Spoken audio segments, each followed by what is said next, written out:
Sir শোনা যাচ্ছে sir. তোমাদের তো পার্টিসিপেন্ট নাই যে। আসসালামু আলাইকুম স্যার। কমে গেছিল তখন ঢুকছিল অনেকক্ষণ, আবার ঢুকতেছে স্যার। স্যার ঢুকতে ঢুকতেছে বলে স্যার। আমি এখন শুরু করে দেবো, কিন্তু 23 জন মাত্র।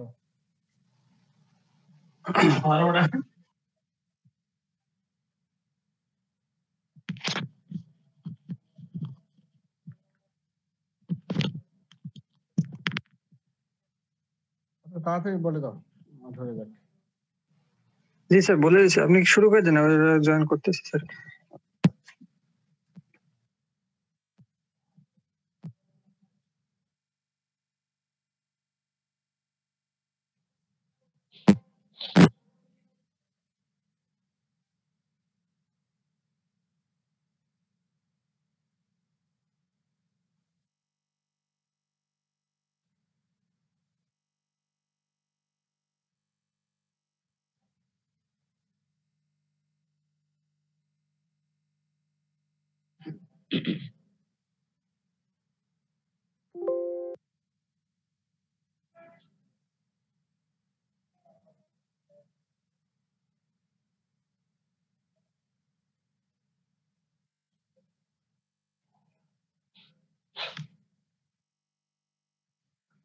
ও তো 25 জন হয়ে আছে, কই কেউ ঢুকতেছে না তো।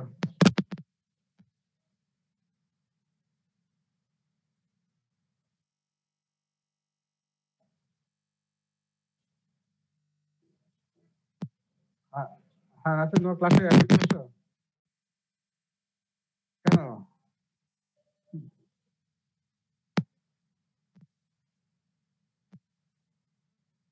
এই যে এই যে এখন এখন ঢুকছি আমি, এখন তোমরা সবাই তাড়াতাড়ি অ্যাটেন্ড করো।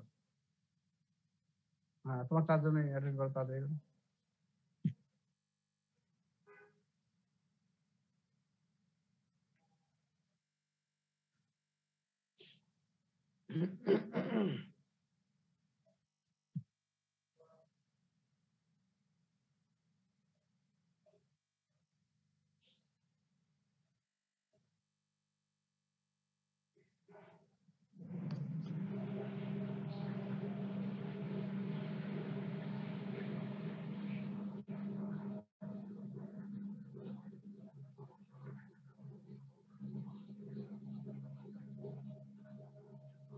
হ্যাঁ তোমাকে ক্লাসে অ্যাটেন্ড করছো?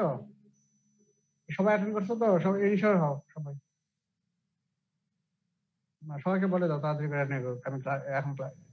আমি ক্লাস শুরু করতেছি এখন কিন্তু।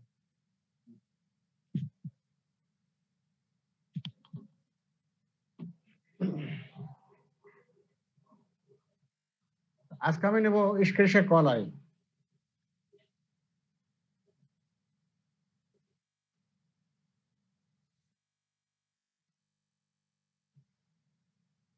তো অনেকে বলে ই কলাই, হ্যাঁ ঠিক আছে, ই কলাইটা বলা ঠিক না।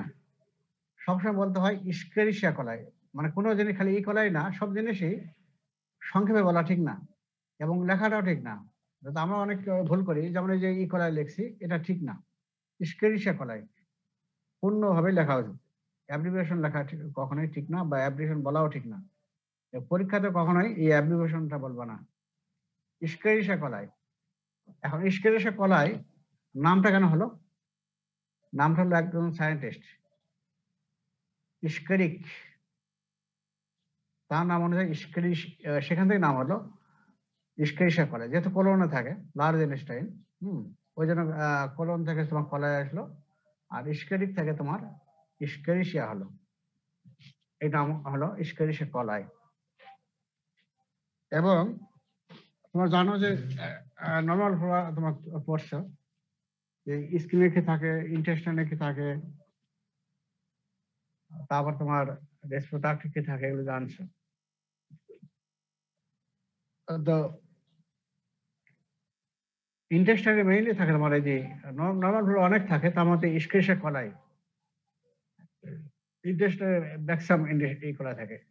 আরেকটা থাকে হলো ব্যাকটেরিয়াওয়েডস, ওটা সবচেয়ে বেশি। তারপরে হলো এই কলাই স্কেরিশিয়া কলাই is the major intestinal commensal of human and animal. তাহলে কমেন্সাল কি নর্মাল ডিউজ করে না, কিন্তু যখন সুযোগ পায় তখন কিন্তু এরা অপরচুনিটি, যখন সুযোগ পায় তখন ইনফেকশন করে। তাই তো? এখন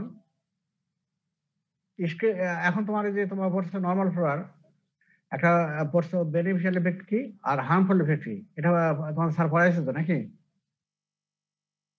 বেনিফিশিয়াল ইফেক্ট কি কি ছিল বলো তো, বলতে পারবে কেউ? Hello, vitamin K, vitamin K synthesis, vitamin বি12 না, ভিটামিন কে সিনথেসিস করে, ভিটামিন কে সিনথেসিস করে। আর কি বলো দেখি, আর কি? আরেকটা হলো মেজর, যেটা হলো সেটা তোমার এখানে প্যাথোজেনিক অর্গানিজমকে তারা গ্রো করতে দেবে না। তারপরে কিন্তু ডিজিজ প্রিভেনশনও করে কিন্তু, বুঝছো? ওটাই মেইন কিন্তু, ঠিক আছে? তারা যেখানে থাকবে সেখানে প্যাথোজেনিক যে অর্গানিজম আছে সেখানে তারা তাকে গ্রো করতে দেবে না। যেমন একটা গাছপালা, বড় গাছপালা যদি থাকে তাহলে সেখানে কি হয়, নিচে কোনো গাছপালা জন্মায়? জন্মায় না, তাই না? ঠিক ওইরকম কিন্তু তোমার হলো এটাও কিন্তু ঠিক ওইভাবে কিন্তু ইয়ে করে, যে এরা তোমার প্যাথোজেনিক অর্গানিজম গুলোকে তারা ইয়ে করতে দেবে না, গ্রো হতে দেবে না। কিছু কিছু নরমাল ফ্লোরা তৈরি করে, ব্যাকটেরিয়াসিন একটা টক্সিন তৈরি করে, সেইটাই তোমার ওই অন্য অর্গানিজমকে গ্রো করতে দেয় না, ঠিক আছে? আর কিছু করে কি, ভিটামিন কে সিনথেসিস করে। এই যে ইস্কেরিয়া কোলাই, এটা তোমার এই যে ভিটামিন কে সিনথেসিস করে। কিভাবে করে? Escherichia coli plays a crucial role in food digestion by producing vitamin K. এই আমরা খাবার খাচ্ছি, সেখানে সে ভিটামিন কে কে সে ই করে, সিনথেসিস করে। তারপরে একটা, ঠিক আছে? তারপরে খারাপ দিক হলো কি, একটা নরমাল ফ্লাওয়ার খারাপ দিক হলো কি, তারা ডিজিজ করে যখন কি অপরচুনিটি অ্যারাইজ, তাই তো? তাই না? ডিজিজ তৈরি করে। যেমন এরাও কিন্তু কিছু ডিজিজ তৈরি করে, যেমন ডায়রিয়াল ডিজিজ করে। আবার ইন্টেস্টাইন থেকে যখন বের হয়ে আসে তো অন্য সিস্টেমে তারা ডিজিজ করে। যেমন ধরো একটা summer able to produce disease, যেমন ডায়রিয়াল ডিজিজ। কালকে আমি বলছিলাম কি, যে প্রাথমিক অর্গানিজম কি কি ছিল? Salmonella Shigella. আর কি ছিল? সাম স্ট্রেন অফ ইস্কেরিয়া কোলাই, যেমন হলো ডায়রিয়াজেনিক ইস্কেরিয়া কোলাই। এই ডায়রিয়া করে। আবার কিছু ইস্কেরিয়া কোলাই কি আছে, এই স্টুল আমরা যখন ডিফিকেট করি, স্টুল দ্বারা পাস হয়ে এনভায়রনমেন্টকে পলিউশন করে, যেমন সয়েল ওয়াটার, এগুলোকে পলিউশন করে। এবং এগুলোই যদি সেই ওয়াটার যদি আমরা খাই, তাহলে তখন ডিজিজ হবে। তাহলে তো এটা, তাহলে তো এটা ইন্ডাস্ট্রিয়াল ফ্লোরা হিসেবে থাকে, তাহলে মেইনলি জানো। মরফোলজি কি তোমার তো জানো, স্টেনিং ক্যারেক্টার প্রথম বলবা। অল কি, একটা জিনিস খেয়াল রাখবা যে অল ব্যাসিলার গ্রাম নেগেটিভ এক্সেপ্ট কি কি কি আছে বলো দেখি। কোলিস্ট্রিডিয়াম কর্নি, স্যার ক্লোস্ট্রিডিয়াম আছে, অ্যাক্টিনোমাইসিস, লিস্টেরিয়া স্যার, লিস্টেরিয়া, আর বেসিলাস। Corynebacterium sir. ব্যাসিলাস, কর্নিব্যাকটেরিয়াম, এগুলো। তো এগুলো খেয়াল রাখবা, তাহলে এটা তোমার অবশ্যই গ্রাম নেগেটিভ রড। আর কালকে আমরা পড়েছিলাম কি, মোটাইল উইথ কিছু মোটাইল আর কিছু নন মোটাইল, তাই তো? এটা হলো motile with peritrichous flagella. Motile organism কি কি ছিল কালকে আমি অলরেডি বলেছি, তাই তো? ইস্কেরিয়া কোলাই ছিল, এন্টেরোব্যাক্টার, সালমোনেলা, প্রোটিয়াস। আচ্ছা, এসএসপি ল্যাকটোজ ফার্মেন্টের মধ্যে দুইটা, ল্যাকটোজ র‍্যাপিড ফার্মেন্টের মধ্যে দুইটা ছিল, তাই না? ইস্কেরিয়া কোলাই আর এন্টেরোব্যাক্টার। আর নন ল্যাকটোজ ফার্মেন্টের মধ্যে কি কোনটা ছিল? সালমোনেলা, তারপরে প্রোটিয়াস। আর ওই যে ল্যাকটোজ ফার্মেন্ট র‍্যাপিডলি যেগুলো ছিল সেগুলো সবগুলোই মোটামুটি ছিল, তাই না? তাহলে ওইভাবে খেয়াল রাখবা। তাহলে এটা হলো মোটাইল। আর যদি মোটাইল হয় সবগুলোই হয় উইথ পেরিট্রাইকাস ফ্লাজেলা। আর এগুলোতে ফিমরিয়া থাকে বা পাইলেই থাকে, এবং নন স্পোরিং। এই কটা হলো মরফোলজি এবং স্ট্যান্ডিং ক্যারেক্টার। এই এখানে ফিগারটা দেখো, লম্বা, তাই না? রড শেপ, এই জন্য ব্যাসিলাই। গ্রাম নেগেটিভ রড বল, এই রড এখান থেকে নামটা আসে, রড অথবা গ্রাম নেগেটিভ ব্যাসিলাই, যেটাই বল না কেন। তারপরে আমরা কালচার করি কোথায়? হ্যাঁ স্যার প্রেজেন্টেশন দিয়ে দিলে স্যার ভালো হতো স্যার, স্যার বড় করে দিলে স্যার। ও আচ্ছা,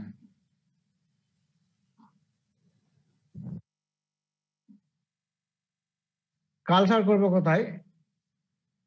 টেম্পারেচার তো জানোই, এটা হলো ফ্যাকাল্টি টু এনারোব।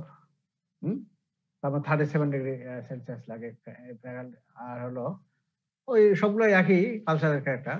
আরো তোমার লিখতে পারো যে এটা ফ্যাকাল্টি টু এনারোব, তাই তো। এবং টেম্পারেচার কত লাগবে? এবার 37 ডিগ্রি সেলসিয়াস। পিএইচ কত লাগে? 7.4। এগুলো সবগুলোতে একই লাগবে। আর এখানে আমরা মেইনলি করি হলো ম্যাককনকি সাগার মিডিয়া। হ্যাঁ, এগুলো হলো কলোনিস আর রোস্পিং ডিউ টু ফার্মেন্টেশন ল্যাকটোজ। একটা জিনিস জানো যে আমি ওই যে কালকে ক্লাসে করলাম যে ল্যাকটোজ ফার্মেন্টার এবং ল্যাকটোজ 1 ফার্মেন্টার। ল্যাকটোজ ফার্মেন্টার যেগুলো, সেগুলো তোমার ল্যাকটিক অ্যাসিডকে ফার্মেন্ট করলে ল্যাকটিক অ্যাসিড তৈরি করবে। যেহেতু অ্যাসিড, তখন ওইখানে তোমার ওই যে থাকে তোমার পিএইচ ইন্ডিকেটর থাকে, ফেনল রেড। ওই ফেনল রেডে তখন তোমার চেঞ্জ হয়, তোমার সেখানে হবে পিঙ্ক কলোনি হবে। রোজ পিঙ্ক বলতে পারো বা পিঙ্ক কলোনি বলতে পারো। আর ল্যাকটোজ নন ফার্মেন্টার যেগুলো, সেগুলো হবে কি, ল্যাকটিক অ্যাসিডকে ফার্মেন্ট করে তারা ফার্মেন্ট করে না তারা, যা বলে তোমার ল্যাকটিক অ্যাসিড তৈরি হয় না। আর তৈরি না হলে তোমার ওই পিএইচ চেঞ্জ ইন্ডিকেটর চেঞ্জ হবে না, যা তারা বলে তোমার কলোনিগুলো পিএল ফ্যাকাশে হবে। ঠিক আছে, পিএল কলোনি হবে। তাহলে এই জন্য এই জিনিসটা সব কিছু খেয়াল রাখবা যে ল্যাকটোজ ফার্মেন্টার যেগুলো, সেগুলো কলোনি তোমার এই ধরনের কলোনি আর pink colony due to fermentation lactose. আর নন ল্যাকটোজ ফার্মেন্টার কলোনি আর pale colony due to lactose non fermenter. এই কথাটা সবসময় খেয়াল রাখবা, তাহলে তোমাদের আর মুখস্থ করতে হবে না। ওই ম্যাককনকি সাগার মিডে এটা একটা পড়লেই তোমাদের যথেষ্ট। অন্যগুলো এই যে আরো আছে এগুলো তোমাদের লাগবে না, এগুলো বাদ দাও। আর যারা ডিএলএম স্টুডেন্ট তারা পড়িও, তবে ম্যাককনকি সাগারটা এটা অবশ্যই জানতে হবে। এটা পড়ো। এই হলো কালচারাল ক্যারেক্টার। এখানে একটা ফিগার দেখো, প্রথমটা লাগবে না, এই সেকেন্ডটা দেখো। এটা দেখো, রোস্পিং কলোনি। হ্যাঁ, ঠিক আছে। এডসো আরো ফিগার আসতে দেখাবো তোমাদের, পাবা। এটা একটু আছে, এটা একটু ডার্ক বেশি হয়ে গেছে। তারপর এটা বোঝা যাচ্ছে রোস্পিং কলোনি। এটা হলো ম্যাককনকি সাগার মিডিয়া। এখন ল্যাকটোজ তোমার এই যে যেটা বললাম ল্যাকটোজ ফার্মেন্টার, যেটা রোস্পিং, ম্যাককনকি সাগার মিডিয়াকে আমরা বলি তিনটা। তোমরা কালচার মিডিয়া যখন পড়েছো তখন আমরা ক্লাসিফিকেশন কিভাবে পড়েছিলাম? একটা হলো on the basis of consistency, কি লিকুইড, সেমি সলিড এবং সলিড, তাই তো। আর on the basis of nutrition, হ্যাঁ, নিউট্রিশনাল রিকোয়ারমেন্ট অনুযায়ী ভাগ করেছিলাম কি সিম্পল মিডিয়া এবং কমপ্লেক্স মিডিয়া। কমপ্লেক্সের মধ্যে অনেকগুলো ছিল, তাই তো। সিম্পল মিডিয়ার মধ্যে কি নিউট্রিয়েন্ট আকার মিডিয়া, নিউট্রিয়েন্ট ব্রথ। আর পেপটন অর্ডার। আর কমপ্লেক্সের মধ্যে অনেকগুলো ছিল, যেমন হলো তোমার কি স্পেশাল মিডিয়া, এনএস মিডিয়া, তারপর সিলেক্টিভ মিডিয়া, এবার ডিফারেনশিয়াল মিডিয়া, ইন্ডিকেটর মিডিয়া। হ্যাঁ, তো এনএস মিডিয়া কি ছিল? ব্লাড এগার, তাই না? ব্লাড এগার সল্ট এগার মিডিয়া। ওখানে এনএস মিডিয়া কেন বলা হতো? ওখানে ব্লাড থাকতো, তাই না? ব্লাডের বিভিন্ন সাবস্টেন্স ওখানে এনএস মিডিয়া হিসেবে থাকতো। ঠিক আছে। আর ম্যাককনকি সাগার বলা হয় কি কি কি বলা হয়? আর কিছু ছিল সিলেক্টিভ মিডিয়া, যেমন আমরা সিলেক্টিভ মিডিয়া অলরেডি আমরা পড়েছি, কিন্তু যেমন তোমার হলো কর্নিনোব্যাকটেরিয়াম ডিপথেরি যখন পড়লাম তখন কি পড়ছি? আর কি সিলেক্টিভ মিডিয়া কি নাম ছিল? থায়ারমাটিন মিডিয়া। না, থায়ারমাটিন মিডিয়া হলো যে ওটা হলো তোমার কি কে ফেলছো? থায়ারমাটিন মিডিয়া হলো তোমার কিসে? নেশা গনোরিয়া মানে ম্যানিনজাইটিস। সিলেক্টিভ মিডিয়া ওখানে অ্যান্টিবায়োটিক দিয়ে শুধু নেশা গনোরিয়া এবং ম্যানিনজাইটিস, এই দুটা হয়তো কালচার হয়তো, অন্যগুলো হয়তো না। আর তোমার হলো কর্নিনোব্যাকটেরিয়াম ডিপথেরি কি বিটিএ কি মানে কি খেয়ে ফেলছো তোমরা? ব্লাড টেলুরাইট অ্যাগার মিডিয়া, ওটা হলো সিলেক্টিভ মিডিয়া, তাই না? নাকি করেন একটা জি স্যার। আচ্ছা। আর হলো ডিফারেন্সিয়াল মিডিয়া কাকে বলা হতো? এই যে আর এই যে এখানে হলো তোমার এই যে মেকানিক্স মিডিয়া, এটাকে তোমার তিনটা বলা হয়। একটা হলো সিলেক্টিভ মিডিয়া বলা হয়, একটা বলা হয় ইন্ডিকেটর মিডিয়া বলা হয়, আর একটা বলা হয় ডিফারেন্সিয়াল মিডিয়া। তিনটাই। সিলেক্টিভ মিডিয়া কি বলা হয় কি জানো? যে এটা শুধু ইন্টেস্টিনাল অর্গানিজম গুলো এখানে কালচার করা যায়, অন্যগুলো হবে না কিন্তু। হ্যাঁ, ঠিক আছে। এখানে বাইল সাবস্টেন্স থাকে, যার ফলে এগুলো অন্য অর্গানিজমকে, যেমন স্ট্রেপ্টোমাইসিস এগুলো কিন্তু কালচার করা যাবে না এখানে, ওগুলো কালচার হতে দেবে না। এখানে বাইল দেওয়া থাকে, ওগুলো তোমার ইনহিবিট করবে। তারপর তোমার আর তোমার হলো ইন্ডিকেটর মিডিয়া কি যেন বলা হচ্ছে, এই যে পিএস তোমার ইলেকট্রিক অ্যাসিড তৈরি হচ্ছে, যারা ল্যাকটোজ ফার্মেন্টার। হ্যাঁ, ঠিক আছে। ল্যাকটোজ ফার্মেন্টার যারা, তারা তোমার কি করতেছে, ইলেকট্রিক অ্যাসিড ফার্মেন্ট করে ল্যাকটিক অ্যাসিড তৈরি হচ্ছে। ল্যাকটিক অ্যাসিড তৈরি হলে তোমার পিএস ইন্ডিকেটর আছে, ফেনল রেড, ওটা কালার চেঞ্জ হয়, পিঙ্ক কালারে হচ্ছে। তাহলে আমরা কি এটা ইন্ডিকেট করতে পারতেছি না? তাই তো, ইন্ডিকেটর করতে পারছি, ডিফারেন্স করতে পারতেছি।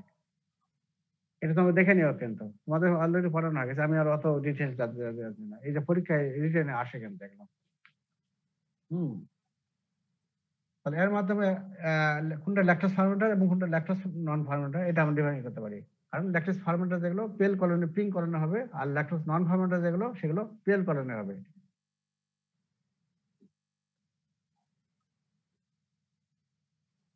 এখন বায়োকেমিক্যাল ক্যারেক্টার কি? Catalyst positive, oxidase test negative. তারপরে ল্যাকটোজ এগুলো ফার্মেন্টার। এই যে খেয়াল রাখবা, ল্যাকটোজ ফার্মেন্টার শুধু খেয়াল রাখলেও হবে, আর সব যদি খেয়াল রাখতে পারো আরো ভালো।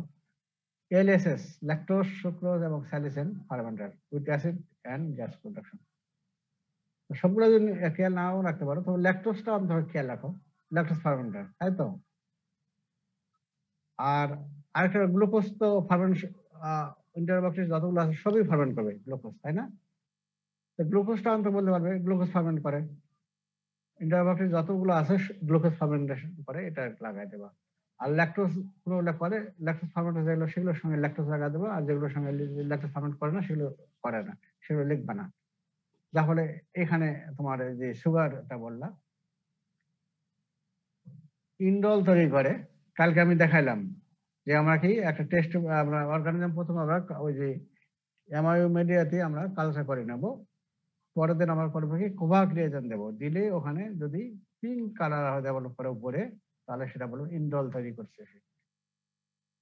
আর ইন্ডল কেন তৈরি হয় সেটা ডিপ্লোমা যারা, তারা পড়বা ভালো করে, ওটা বায়োকেমিক্যাল ক্যারেক্টার তারা পড়বা। আর এমএস যারা তোমার আছো, তাদের এত কিছু জানতে হবে না, শুধু খালি নামটা জানে রাখো, বোঝা জানে আমি খালি বললাম।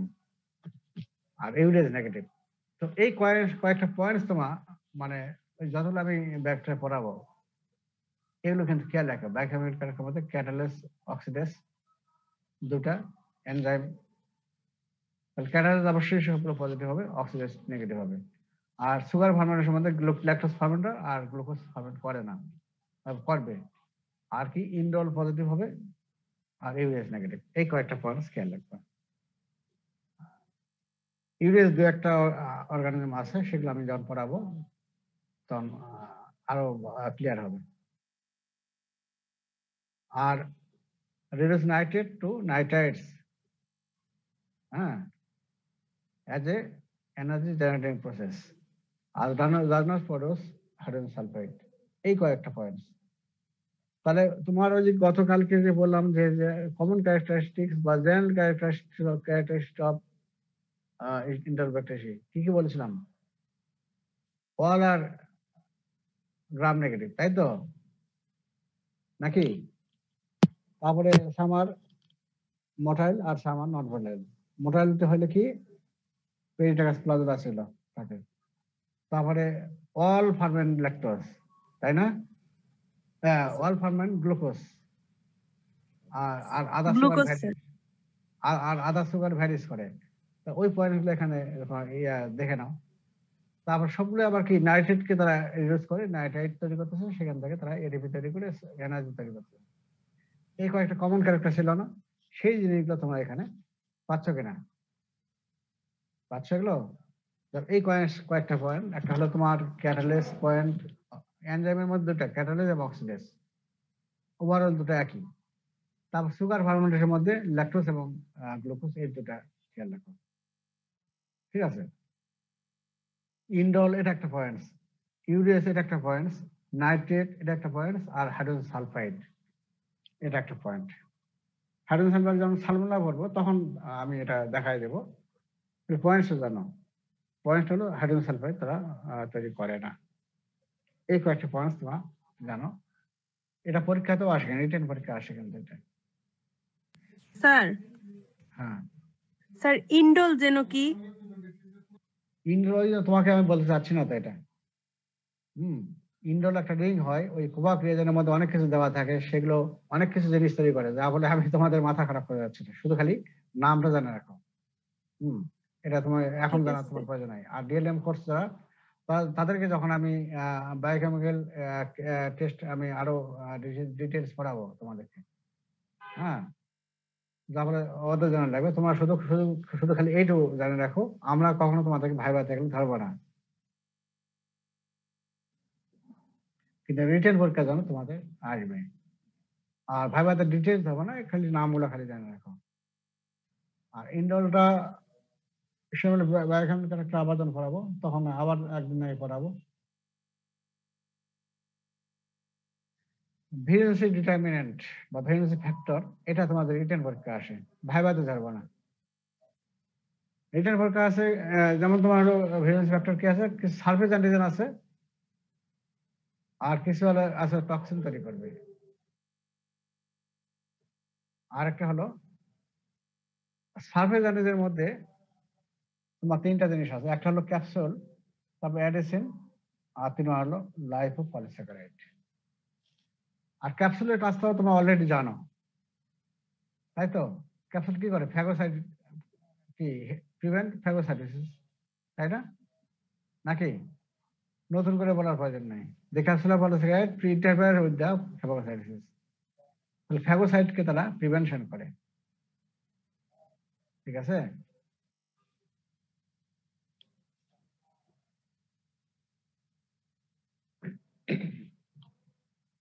আর অ্যাডেসিন, অ্যাডেসিন মানে অ্যাডেশন করা। একটা অর্গানিজম যখন প্রবেশ করবে বডিতে, তখন তারা বাইন্ডিং করবে, ঠিক আছে? বাইন্ডিং করবে। এই বাইন্ডিং করার এই ফ্যাক্টর নাম হলো অ্যাডেসিন। অ্যাডেসিন এখানে কি আছে? CFA1, CFA2। CFA1 মানে হলো কলোনাইজিং ফ্যাক্টর A1, তারপরে কলোনাইজিং ফ্যাক্টর A2। তো এমনিতে লিখতে পারো কলোনাইজিং বা কলোনাইজেশন ফ্যাক্টর A এবং কলোনাইজিং ফ্যাক্টর A2, ঠিক আছে? তারপরে টাইপ 1 ফিমরিয়া, পি ফিমরিয়া, এস ফিমরিয়া, ইন্টিমিন। ফিমরিয়া অনেক কটা, টাইপ 1 ফিমরিয়া, পি ফিমরিয়া এবং এস ফিমরিয়া, এই কয়েকটা নাম জানতে হবে। তাহলে কলোনাইজিং ফ্যাক্টর 1, কলোনাইজিং ফ্যাক্টর 2, টাইপ 1 ফিমরিয়া এবং টাইপ পি ফিমরিয়া, এস ফিমরিয়া, আর একটা ইন্টিমিন। এদের কাজ হলো কি, যে ইন্টেস্টাইনে যখন প্রবেশ করলো, তাদের যে মিউকাস রিসেপ্টর আছে তাদের সঙ্গে বাইন্ড করবে, help to bind with receptor of mucus membrane.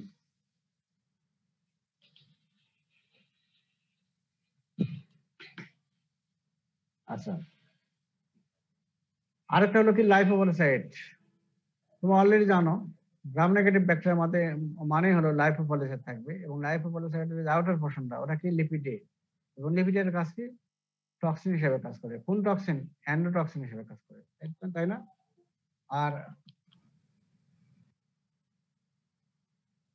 R toxin toxic effect কি হয়? ফিভার হয়, শক হয়, ডিআইসি হয়, যেগুলো তোমার অ্যান্টিটক্সিনের কাজ তোমার অলরেডি জানছো। কি এগুলো কঠিন মনে হচ্ছে এখন?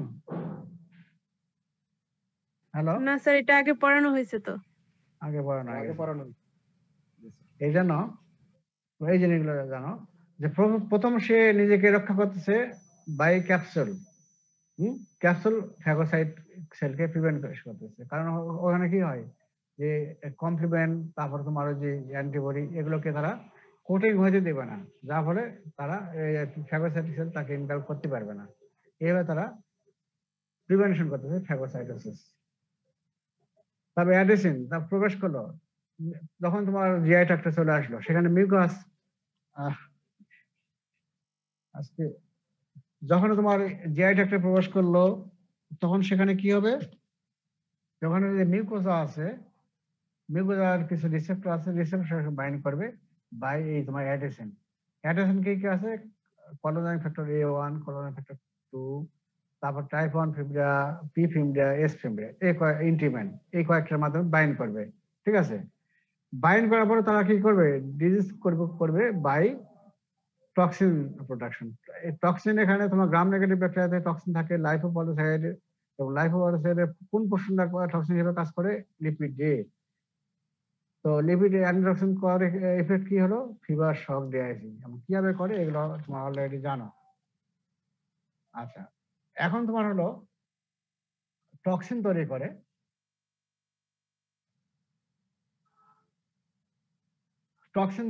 ইন্টারোটক্সিন। টক্সিন এখানে 3 ধরনের টক্সিন তৈরি করে, labile heat stable toxin, heat labile toxin.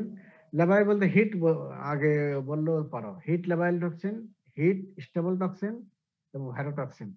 এবং এগুলোর কাজ কি পরে আমি বলতেছি, আপাতত সংক্ষেপে এটা নিয়ে আসছি রিটেন পরীক্ষার জন্য। তোমাদের রিটেন আসে যেহেতু, তখন এটা সংক্ষেপে এইভাবে লিখবা। আর এটা ক্লিয়ারিফাই করব আমি পরে তোমাদের প্যাথোজেন, যখন এখনই পড়াচ্ছি তখন জানবা। আরেকটা ফ্যাক্টর কি আছে, এই যে ইস্কেশন করে কিন্তু মর্টালিটি যেটা আছে, মর্টালিটি কার মাধ্যমে, ফ্লাজেলা। এই ফ্লাজেলার মাধ্যমে তারা কিন্তু ইনভেশন করে সেলের মধ্যে, invasive property due to motility by flagella. তাহলে দৌড়ে একবারে সেলের ভিতরে প্রবেশ করে ফ্লাজেলার মাধ্যমে, তাই না? ঠিক আছে, তাহলে সেলের ভিতরে ঢুকলো, ফ্লাজেলার মাধ্যমে ঢুকলো। তারপর তারা যে জায়গায় করবে বাই ক্যাপসুল, তারপরে বাইন্ডিং করবে টাইপ 1 ফিব্রিয়া, টাইপ 2 ফিব্রিয়া, তারপরে এস ফিব্রিয়া, তারপর কি ছিল, ইন্টিবিন, কলোনাইন ফ্যাক্টর A1, কলোনাইন ফ্যাক্টর 2, এগুলো। তারপরে তোমার টক্সিন তৈরি করতেছে।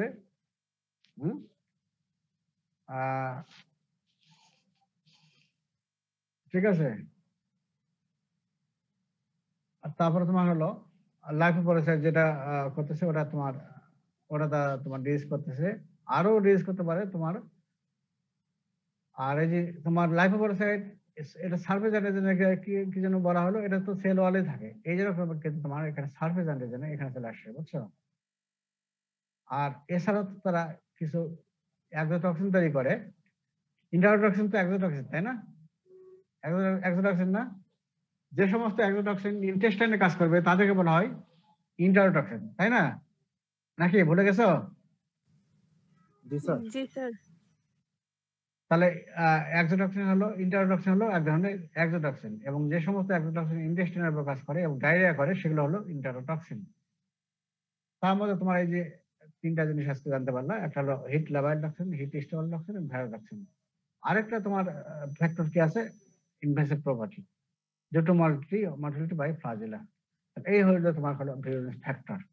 খেয়াল থাকবে তো, রিটেন আসে, আমরা ভাইবাতে আমরা ধরবো না, খালি টক্সিন কি তৈরি করে এগুলো নামগুলো জানবা, টক্সিন গুলো কিভাবে কাজ করে এগুলো তো আমরা বলবোই, এগুলো জানতে হবে, কিন্তু ওই যে এতগুলো ভাইবাতে আমরা এইবার ধরবো না। ডিজিজ কি করে, ইস্কেশন কলাই। ডিজিজকে আমরা 2টা হেডিংস ভাগ করবো। একটা ইন্টেস্টাইনে যখন থাকতেছে তখন কিছু ডায়রিয়া করে, বা আরেকটা বলতে পারি গ্যাস্ট্রোএন্টারাইটিস, ইন্টেস্টিনাল। আর ইন্টেস্টিনের বাইরে করে যেগুলো, সেগুলোকে বলি আমরা এক্সট্রা ইন্টেস্টাইন। তার মাধ্যমে করে হলো urinary tract infection, neonatal meningitis, wound infection, septicaemia,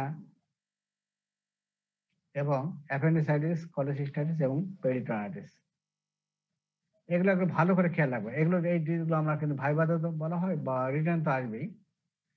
এবং আরো কিছু অর্গানিজম বাবা এইরকম ঠিকই একই অর্গানিজম ডিজিজ তৈরি করে, পরে তোমার ক্লিয়ার আরো হবে। তাহলে ইন্টেস্টাইন যখন থাকতেছে তখন তোমার হলো ডায়রিয়া করতেছে বা গ্যাস্ট্রোএন্টারাইটিস। আর ইন্টেস্টাইন বাইরে করে কি, যেহেতু তোমার ওরা ইন্টেস্টাইনে থাকে নর্মাল কমেন্সাল হিসেবে, তাই না? নর্মাল কমেন্সাল হিসেবে থাকে। এখন ডিউরিং ডেফিকেশন তখন কি হবে, তোমার এই যে পেরিনাল লিজনটা কন্টামিনেশন হবে, তাই না? আর পেরিনাল লিজন যখন কন্টামিনেশন হবে তখন অ্যানাসের সাইডে থাকে কি ইউরেথ্রা থাকে, তাই না? ইউরেথ্রাতে কি হয়, তখন ইউরেথ্রার মাধ্যমে তারা ইউরিনারি ট্রাক্টে প্রবেশ করবে, তখন করবে তোমার ইউরিনারি ট্রাক্ট ইনফেকশন। হ্যাঁ, এবং এই ইউরিনারি ট্রাক্ট ইনফেকশন যতগুলো অর্গানিজম করে তার 90% ক্ষেত্রেই তোমার ডিজিজ করে তোমার ইস্কেরিয়া কোলাই। এটা খেয়াল রাখবা। যখন তুমি ওয়ার্ডে যাবা তখন দেখবা যে খালি আমার জন্য যে কালচার সেন্সাস দিব, দেখবে খালি ইস্কেরিয়া কোলাই, খালি ইস্কেরিয়া কোলাই। এই যে কি কারণে, এই যে তোমার এই কারণে 90% ক্ষেত্রেই তোমার ইনফেকশন করে তোমার এই ইস্কেরিয়া কোলাই। আচ্ছা, আর যদি নিউরাল ম্যানজাইটিস কখন হয়, এই তোমার যখন ডেলিভারি যখন হলো, হ্যাঁ, তখন যেহেতু তোমার জেনিটাল ট্রাক্ট এবং ইউরিনারি ট্রাক্ট একসঙ্গে আছে, ঠিক আছে, একসঙ্গে যেহেতু আছে, তো ফিক্যাল ম্যাটার যখন তোমার ডেভিকেট করলো কি পেরিনাল লিজন কি ওখানে কন্টামিনেশন হলো, পাশাপাশি তোমার ওখানে তোমার কলোনি ফর্ম করে থাকে, ঠিক আছে। তো ডেলিভারির সময় কিন্তু বাচ্চা কিন্তু তখন সে কন্টামিনেট হবে এবং ইনফেকশন হবে, এবং ইনফেকশন হলে তখন তোমার হয় মেনিনজাইটিস, নিউটাল মেনিনজাইটিস। আরেকটা হয় কি, তোমার যে কোনো জায়গায় কেটে গেল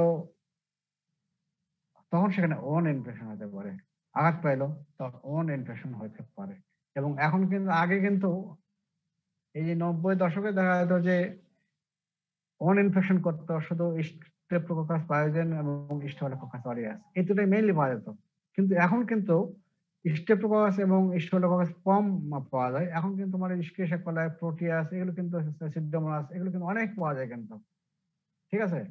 তারপর আগেকার ডাক্তাররা কিন্তু অনেক সময় ওই রিপোর্ট নিয়ে সন্দেহ করে, তারা কিন্তু কি আবার ইস্কেরিয়া কোলাই ওন ইনফেকশন কেমন করতে হবে, ওখানে করার কথা স্ট্রেপ্টোককাস অথবা স্টেফিলোককাস, কিন্তু না, ওন ইনফেকশন তোমার ইস্কেরিয়া কোলাই করে, প্রোটিয়াস, ক্লেপশিয়েলা, এগুলো জানবা করে তোমার ওন ইনফেকশন করে। আর ব্লাডে যখন যায় তখন করে সেপ্টিসিমিয়া, এটা সেপ্টিসিমিয়া করতে পারে। আর যখন তোমার এই অ্যাবডোমেনে থাকে, তোমার ইন্টেস্টাইন পাশে থাকে কি অ্যাপেন্ডিক্স, অ্যাপেন্ডিসাইটিস ওখানে করতে পারে। কলেসিস্টাইটিস তোমার যে গলব্লাডার সেখানে করতে পারে কলেসিস্টাইটিস। আর পেরিটোনাইটিস এগুলো করতে পারে। তাহলে এই ডিজিজগুলো তোমার নাম অবশ্যই খেয়াল রাখবা তাহলে, ঠিক আছে। প্রথমে তাহলে বলতে হবে ইউরিনারি ট্র্যাক্ট ইনফেকশন, এটা যদি না বলো পাশই হবে না।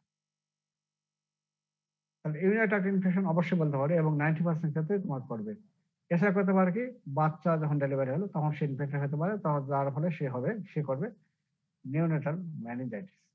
এছাড়া করতে পারে কি, ওয়ান ইনফেকশন করতে পারে এবং ব্লাডে চলে গেলে তখন আমাকে তাকে বলি সেপ্টিসেমিয়া, ব্যাকটেরিয়া বলি বা সেপ্টিসেমিয়া বলি।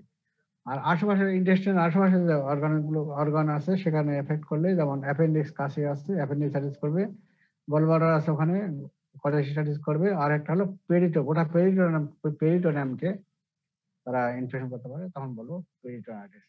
এই একটা হলো ডিজিজ। তাহলে ইন্টেস্টাইন এবং এক্সট্রা ইন্টেস্টাইন। এখন এই যে ইন্টেস্টাইনে এগুলো ডায়রিয়া, তাই তো।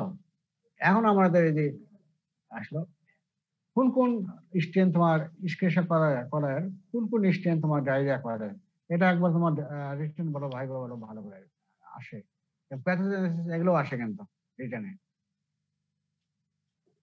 5টা স্টেন, এই 5টা থেকে 6টা স্টেন, এখানে 5টা নিয়ে আসে, কিন্তু এখন বইতে আবার দেওয়া আছে, এখন রিসেন্ট বইগুলোতে কিছু বইতে দেওয়া 6টা। তো তোমার 5টাই জানো, ইন্টারো টক্সিজেনিক ইস্কেরিয়া কোলাই, ইন্টারো ইনভেসিভ ইস্কেরিয়া কোলাই, ইন্টারো হেমোরেজিক ইস্কেরিয়া কোলাই, ইন্টারো প্যাথোজেনিক ইস্কেরিয়া কোলাই এবং ইন্টারো এগ্রিগেটিভ ইস্কেরিয়া কোলাই। এই 5টা নাম জানো তাহলে। তাহলে ইন্টারো টক্সিজেনিক ইস্কেরিয়া কোলাই, ইন্টারো ইনভেসিভ, ইন্টারো হেমোরেজিক, ইন্টারো প্যাথোজেনিক এবং ইন্টারো এগ্রিগেটিভ, এগুলো আমরা এখন এগুলো প্রতিটা প্যাথোলজি জানবো। প্রথম হলো ইন্টারো টক্সিজেনিক, আমরা কি ইন্টারো টক্সিন তৈরি করে, এখান থেকে নাম আসে ইন্টারো টক্সিজেনিক, এবং টক্সিন করলো এবং ইন্টেস্টিনে কাজ করে। এখন এই টক্সিনটা কি হবে, কি করে রিলিজ করে, ডায়রিয়া করবে। কাদের ডায়রিয়া করে? মেইনলি করে ইনফেন্ট কে করে, এই জন্য নাম হলো ইনফেন্টাইল ডায়রিয়া। আরেকটা হলো ট্রাভেলার্স ডায়রিয়া। ট্রাভেলার্স ডায়রিয়া যারা ট্রাভেলিং করে এক জায়গা থেকে আরেকটা জায়গায়, বা কোনো ভ্রমণে গেল, হ্যাঁ ভ্রমণে গেল, তাদের ডায়রিয়া হয়, এই জন্য নামটা হলো ট্রাভেলার্স ডায়রিয়া। তাহলে মোট কথা ডায়রিয়া যদি এত কিছু খেয়াল না থাকে ডায়রিয়া বলে দেবা, হ্যাঁ। আর আরো স্পেসিফিক বলতে চাইলে বলবা যে ইনফেন্টাইল ডায়রিয়া এবং ট্রাভেলার্স ডায়রিয়া। এখন ওই যে তোমার হলো ডায়রিয়া যেটা হয়, এটা ক্যারেক্টার কেমন? ওয়াটারি ডায়রিয়া হবে, পানি খালি থাকবে, নন ব্লাডি, লো গ্রেড ফিভার। এখানে ব্লাড থাকবে না, শুধু ওয়াটার থাকবে, এবং ফিভার হয় মাইল্ড ফিভার হবে। সেলফ লিমিটিং, তোমার চিকিৎসা করো বা না করো এমনিতে ভালো হয়ে যাবে, বা এবং ভালো হবে তোমার 1 থেকে 3 দিনের মধ্যেই, এমনিতেই তোমার ভালো হয়ে যাবে। শুধু খালি স্যালাইন খাও, দেখবে যে তোমার কোনো অ্যান্টিবায়োটিক লাগবে না, ঠিক আছে। এই যে তোমার যে এই সিমটম বলা হলে কি জানো, প্রবলেম বেসড কোশ্চেন অনেক সময় দেওয়া থাকে। The patient suffering from water, mild fever, non-blooding. What is your differential character diagnosis? But what is the causative agent? How can you proceed to diagnose? তোমার আসবে।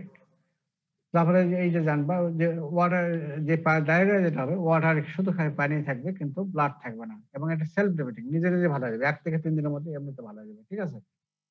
আর লো গ্রেড ফিভার, এই হলো তোমার character. এখন এই যে ট্রাভেলার্স ডায়রিয়া বললাম, এইটা তোমাদের রিটেন পরীক্ষা আসে, ভাইবা তো সাধারণত আমরা অত ধরি না। ট্রাভেলার্স ডায়রিয়া ডেফিনিশন কি? আগে বলেছি যে যারা ট্রাভেলার, ভ্রমণ যারা করে, ভ্রমণের যেহেতু ডায়রিয়া করে, তাদেরকে বলা হচ্ছে ট্রাভেলার্স ডায়রিয়া। বেশ করে কাদের? ইউরোপিয়ান কান্ট্রি ওদের হয় না, এই যে বেশ করে ডেভেলপিং কান্ট্রি যেগুলো সেখানে হয়। কারণ ডেভেলপিং কান্ট্রি কি হয়, আমরা কি ডিফিকেশন করি কোথায়? যেখানে সেখানে ডিফিকেশন করি না নাকি? জি স্যার, জি স্যার। যার ফলে পানিটা কন্টামিনেট হচ্ছে, ওই পানি আবার আমরা খাচ্ছি, তাহলে ওই পানি খাইলে তো হবেই নাকি? তারপরে তোমার ওই যে শহরে মানুষ তো ওই পুকুরে পানি খায় না বা কন্টামিনেট পানি খায় না, তাহলে তাদের কেন হবে? তোমার তো প্রশ্ন আসতে পারে, তাই না? তোমার তো কোশ্চেন বলতে পারো যে তাদের কেন হবে, তারা তো তোমার যে সাপ্লাই পানি খায়, তো তাদের কেন হবে? তাহলে তাদের হবে সাপ্লাইয়ের পানি থেকে পসিবিলিটি আছে স্যার। হ্যাঁ, এই সাপ্লাই পানিটাই কন্টামিনেট হয়। কিভাবে হয়? এই ঢাকা শহরে দেখো যে পানির লাইন, তারপরে তোমার সিওয়াজ লাইন একই জায়গায় একসঙ্গে, এবং সবসময় ওই যে টাকা ইনকাম করার জন্য কি করে, আমাদের বাঙালির ক্যারেক্টার তো ভালো না, তাই না? এখানে নেপালিরা, ওরা আবার তোমাদের আমার কথা শুনলে হাসবে, আবার বাঙালিরা এত খারাপ। আসলে তো আমরা বাঙালিরা খুব খারাপ, টাকা চুরি করে বিদেশে কিভাবে টাকা পাঠানো যাবে, খালি ওই ধান্দা খালি তো, তাই না নাকি? যেমন দেখো ওখানে তোমার, যেমন ওইখানে যেমন ধরো খোরাখুরি সারা বছর লেগেই থাকে, সারা বছর কাজ, মানে কাজ যত করবে তত ইনকাম, তোমার যত কাজ করবে তত ইনকাম, বুঝছো? কাজ করতে করতে মনে করে সিওয়াজ লাইন গুলো, আবার এমন কাজ করবে, কাজও তোমার মানে ভালো হয়তো তা না, কোনো মতে খালি কাজ করবে, খালি তৈরি করার জন্য, মানে প্রতি বছর যাতে কাজ করতে পারে, ওই জন্য ধান্দাবাজি যাতে থাকে যে নিম্নমানের কাজ তারা করবে। এই যেমন দিনাজপুরে যে কাজ হচ্ছে এখন, 4 লাইনের কাজ হচ্ছে, কাজ দেখলে তোমার ম্যাচটা ঠিক মানে ঠিক থাকবে না। কি কাজ হচ্ছে, কত টাকা মানে গভর্নমেন্ট টাকা দিচ্ছে, আর টাকা কি কাজটা হচ্ছে, এর 4 লাইনের কাজ, এটা এখানে বিশ্বমানের কাজ হওয়ার কথা, কিন্তু সব টাকা মানে হচ্ছে তারা। এবং তেমনই তোমার ঢাকা সিটি দেখো, তোমার ঢাকা সিটি বলো বা চিটাগাং সিটি বলো, যেখানে বলো, তোমার যে ওই যে বারবার খোরাখুরির জন্য তোমার যে পানির লাইন গুলো রাপসার হয়ে যায়, তখন হয় কি তোমার ওই সিওয়াজ লাইন গুলো এবং পানির লাইন গুলো একসঙ্গে হয়ে যায়, তখন ফিকাল ম্যাটার তোমার ওই পানির লাইনে চলে আছে, আমরা কন্টামিনেট হচ্ছে, ওটা যদি আমরা খাই তাহলে কি হবে না?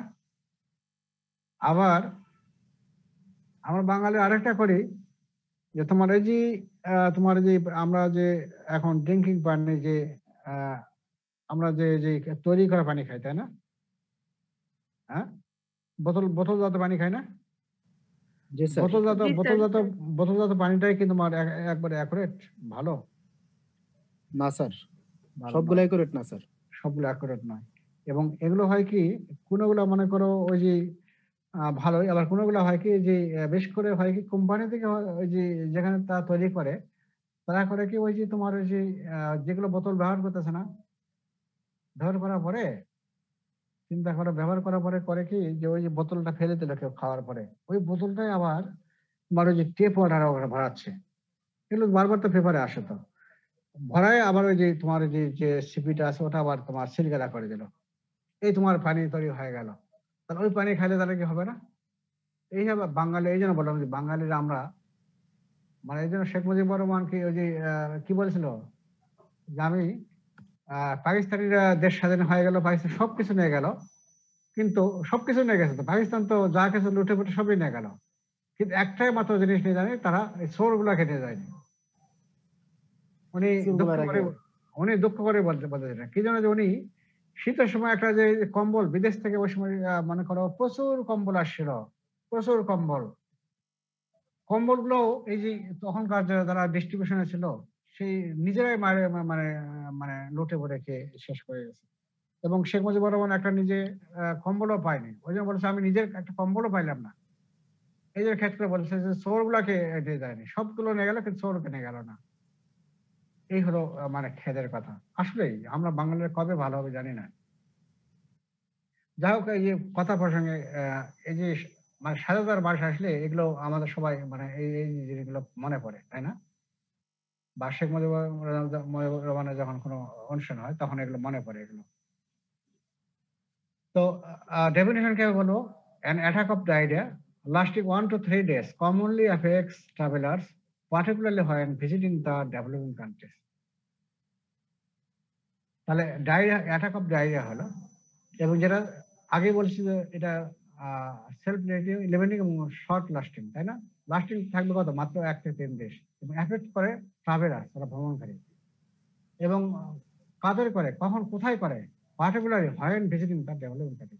এই ট্রাভেলার যখন ডেভেলপিং কান্ট্রি, খালি বাংলাদেশে না, এখানে অতটা নিজেকে নিচু হওয়ার প্রয়োজন নাই, খালি বাঙালি না, সব ওই যে মানে স্যার, ডেভেলপিং ইন্ডিয়া কান্ট্রি, হ্যাঁ ওই ইন্ডিয়া বলো বা পাকিস্তান বলো, এই ডেভেলপিং কান্ট্রি, এই ডেভেলপিং কান্ট্রি গুলো বলো, এরা এই একই নেচারি, এরা একই, এই ডেভেলপিং কান্ট্রি গুলোতে এই জিনিস এই জন্য এর নাম হলো ট্রাভেলার ডায়রিয়া। এবং এর কজটা কি? ব্যাকটেরিয়াল কজ, ভাইরাল কজ আর ফাঙ্গাল কজ, অনেকগুলো আছে। ব্যাকটেরিয়াল কজে অলরেডি আমরা একটা জানলাম, ইন্টারোটক্সিনের কেশকাশে coli, Shigella, Salmonella, Campylobacter, Vibrio colliery,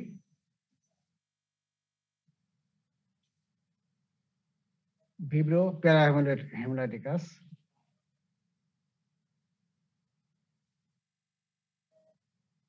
virus, ভাইরাসের মধ্যে রোটা ভাইরাস, নরক ভাইরাস।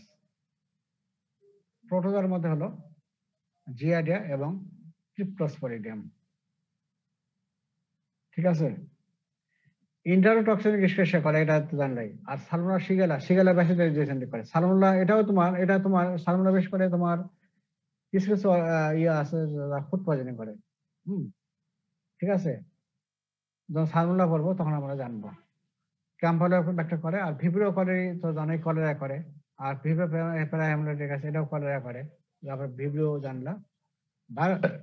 ভাইরাসের মধ্যে রোটা ভাইরাস এবং নরক ভাইরাস। রোটা ভাইরাস বেশ করে তোমার শীতকালীন ডায়রিয়াটা করে। রোটা ভাইরাস এবং নরক ভাইরাস, এই শীতকালে যেগুলো ডায়রিয়া হয় মেইনলি তোমার এই যে তোমার ভাইরাল কজে মেইন, এর মধ্যে রোটা ভাইরাস মেইন। আর প্রোটোজোয়াল কজ আমার জিয়ার্ডিয়া এটাও ডিসেন্ডি করে। আর ক্রিপ্টোস্পোরিডিয়াম, এই কয়েকটা নাম তোমরা খেয়াল রাখো। ক্রিপ্টোস্পোরিডিয়াম সবারই হয় না, বেশ করে তোমার হলো যে এটা কিন্তু তোমার হয় যেমন যে ইমিউনো কম্প্রোমাইজ পেশেন্ট যেমন এইডস পেশেন্ট এদের কিন্তু এই ক্রিপ্টোস্পোরেটাম হয় করে। আর জিয়াডিয়া তো সবারই হতে পারে। আমরা যখন প্যারাসাইট পড়বো তখন আমরা আরো বিস্তারিত জানবো। এই কয়েকটা খেয়াল রাখো। এখন এই ইন্টারোটক্সিনের কিসে করায় এটার যে তোমার ডায়রিয়া কিভাবে করতেছে এটার মেকানিজমটা আমি জানবো। আগে জানবো সোর্স কি acquired through the injection of heavily contaminated water of food. এই আমার ডেফিকেশন করতে হবে, তাই তো? এটা আবার তোমার খাবার এবং পানিকে যদি কন্টামিনেট করে তাহলে সেখান থেকে তোমার ডায়রিয়া হতে পারে, তাই না? তাহলে এটা একটা হতে পারে। আবার ফুড আবার গ্রামে দেখবা যে খাবারে ওই যে কোনো জায়গায় পায়খানা করে দেয়, হ্যাঁ, সেখানে যদি কোনো খাবার টাবার থাকে সেখানে কন্টামিনেট করে সেখানে হতে পারে। যাই হোক, তাহলে সোর্স অফ ইনফেকশন হলো কন্টামিনেটেড ফুড অর ওয়াটার। হ্যাঁ, তারপরে এরা কি করলো, শরীরের ভেতরে প্রবেশ করলো, করার পরে এরা বাইন্ড করবে, এই যে ইন্টেস্টাইনে গেল, স্মল ইন্টেস্টাইন গেল, এখানে বাইন্ড করবে মিউকোজাল এপিথেলিয়াল সেলসের সঙ্গে by colonizing factor A1 and colonizing factor A2, এই দুটো তারা বাইন্ডিং করলো। ঠিক আছে, বাইন্ডিং করে ওখানে তারা টক্সিন তৈরি করবে। Production of two types of toxin আমরা অলরেডি বলছি, হিট স্টেবল টক্সিন এবং হিট লাবাইল টক্সিন, দুইটা, তাই তো?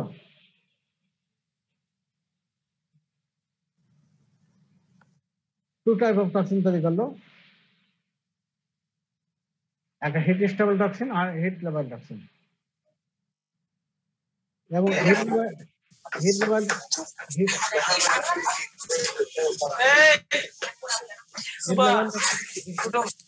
শাসনে গুরুত্বপূর্ণ ভূমিকা পালন করে।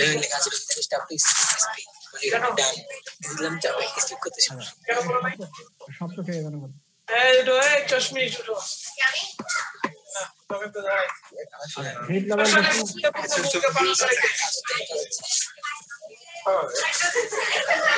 স্যার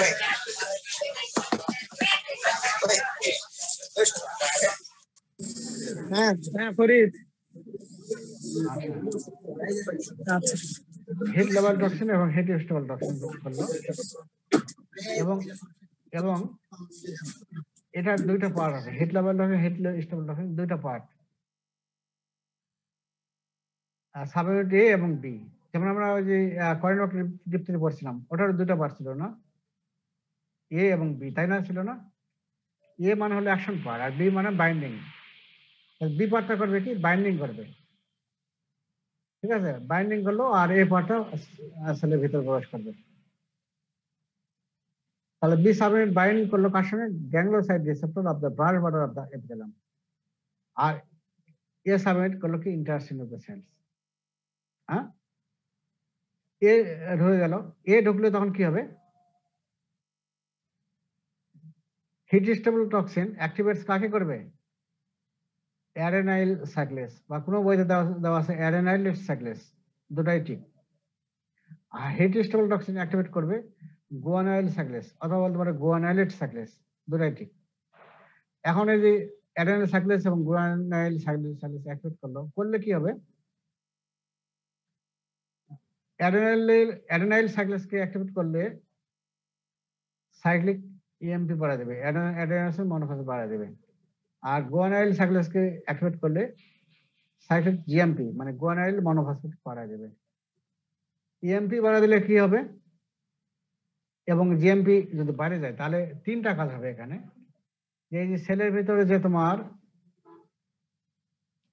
সেল থাকে, এই যে ইন্টারেস্টেড সেল আছে, এখান থেকে ওয়াটার এবং ইলেকট্রোলাইট তারা সিক্রেশন করবে। ঠিক আছে, আবার ইন্টেস্টাইনাল লুমিনে যেগুলো ওয়াটার এবং তোমার ইলেকট্রোলাইট আছে, বিশেষ করে সোডিয়াম, এগুলোকে অ্যাবজর্পশন হয়ে দেবে না। আলটিমেটলি কি হবে? ইন্টেস্টাইনে তোমার ওয়াটার পরিমাণটা বেড়ে গেল। আর ওয়াটারের পরিমাণ যখন বাইরে গেল তখন কি বলবো? Hyper osmolarity. পানি পরিমাণ বেশি থাকলে তা কি বলবে? হাইপার অসমোলারিটি না?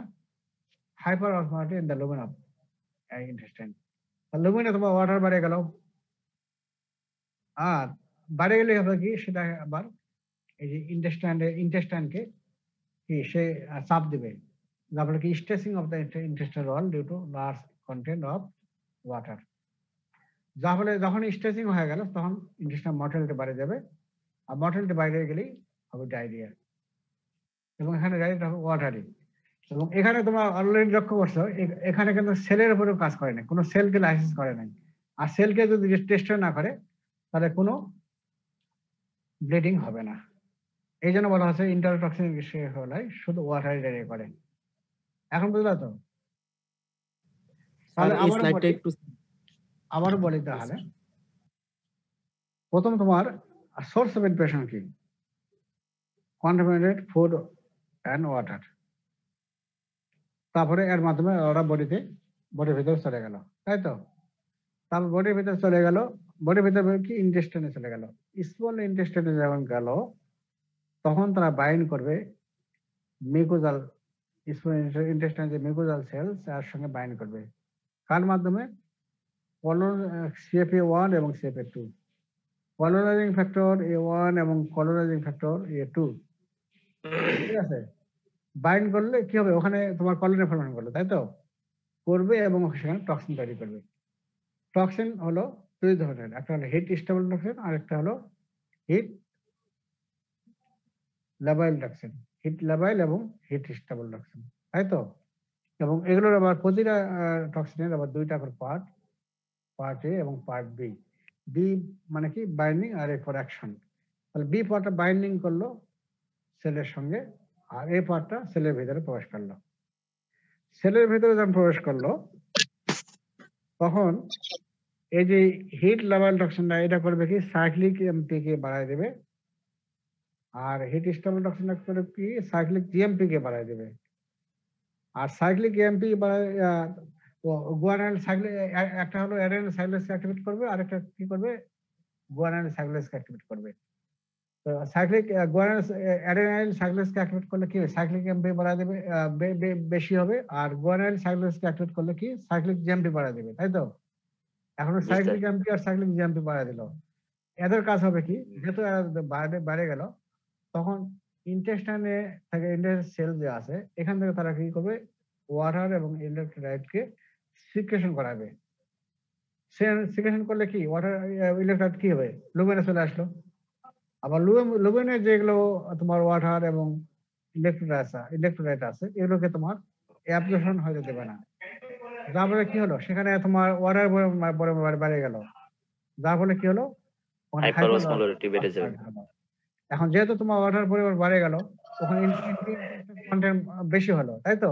বেশি হলে কি? ইন্টেস্টাইনের উপর চাপ পড়বে না ওখানে, যার ফলে ওখানে স্ট্রেসিং হবে। স্ট্রেসিং হলে কি? ইন্টেস্টাইনের মর্টালিটি বাড়ে যাবে, এবং এই মর্টালিটির জন্য তোমার হলো ডায়রিয়া হবে। এবং ডায়রিয়ার নেশাটা কি? ফিকাল ম্যাটারটা হবে ওয়াটারি। কি জন্য? এখানে টক্সিন ডাইরেক্টলি কাজ করলো কিন্তু এখানে কোনো সেল লাইসিস হলো না সেলের উপরে, ঠিক আছে? যার ফলে তোমার ব্লিডিং হবে না, শুধু ওয়াটারি ডায়রিয়া হবে।